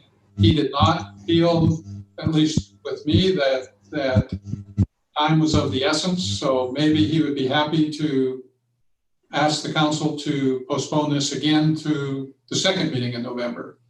So the first thing to do would be to ask the applicant that. We would, since you've already voted to put it to the first meeting in November, we'd come in on the first meeting in November and vote to postpone it to the second meeting of November. I would certainly appreciate if we could do that, because I've had contact with a lot of those residents out there on Bentbrook, and they're very passionate about it. And I just feel like, in the sense of fairness, I mean, I know what Ms. Taylor's saying, and I know what the mayor's saying. We've always met on election night since I can remember. But I just think, since they're so passionate about it, I would hate to do anything that would. I'd like them to feel like they could be a part of it. And I know we could say, well, you can tear yourself away from the election long enough. This is a very important election. Everybody's interested in it. And I don't see, if the applicant would do it, I don't see the harm in putting it off 2 more weeks. Jim, if I may, is it the council's right to request to move our meeting date to, say, Monday the 2nd or Wednesday the 3rd, the 4th, so that it doesn't fall on election night? Because all items on our agenda require the same consideration. So if that's the argument, which I think is valid, then why can the council consider moving our entire meeting to either a Monday or a Wednesday of the same week? I would completely support that. I would as well. Sure. That has certainly occurred. I know, like on a July 4th, there was a year that July 4th was the first Tuesday, and we moved the meeting, I believe, to the 5th that year. So we have done it in that occasion. In my 7 years being a part of this, I never remember us changing it for an election night. Mr. Buston, do our bylaws allow us to do that? You can set, yes. Yes. Okay. So, and to do that, could we make that decision at the next meeting on October the 20th? Okay. So why don't we do this, council? I could offer this to you. Jim and I can talk about this here in the next 24 hours, get some information out to you, and potentially we could look at putting something on our next agenda that allows us to move our meeting on November 3rd to potentially Wednesday, the 4th as a suggestion. Okay. And y'all could think about how you feel about that and if you want to do it or not. Is that correct, Jim, as a wrap up statement? Yeah, I'm not sure which day we would have to move it to. Now, what we've done on 3 we've had certain holidays that have impacted us and we've moved it. I'm not sure we moved it to a Monday or a Wednesday. We might have moved it to the next Tuesday, but we'll need to just look at all that. But yes, we can move it. Okay. So if it's okay with the council, we'll be in touch with you here real soon with some ideas and some thoughts, but we would have to officially vote to move it at the next meeting. Okay. All right. Okay. Is everybody comfortable with that? Yes, thank you, Mayor. Yeah. Okay. Thank y'all. Thanks for bringing that up. Okay. Do I have a move to adjourn? So moved. Okay. We adjourn. Thank you for your time. Thank you.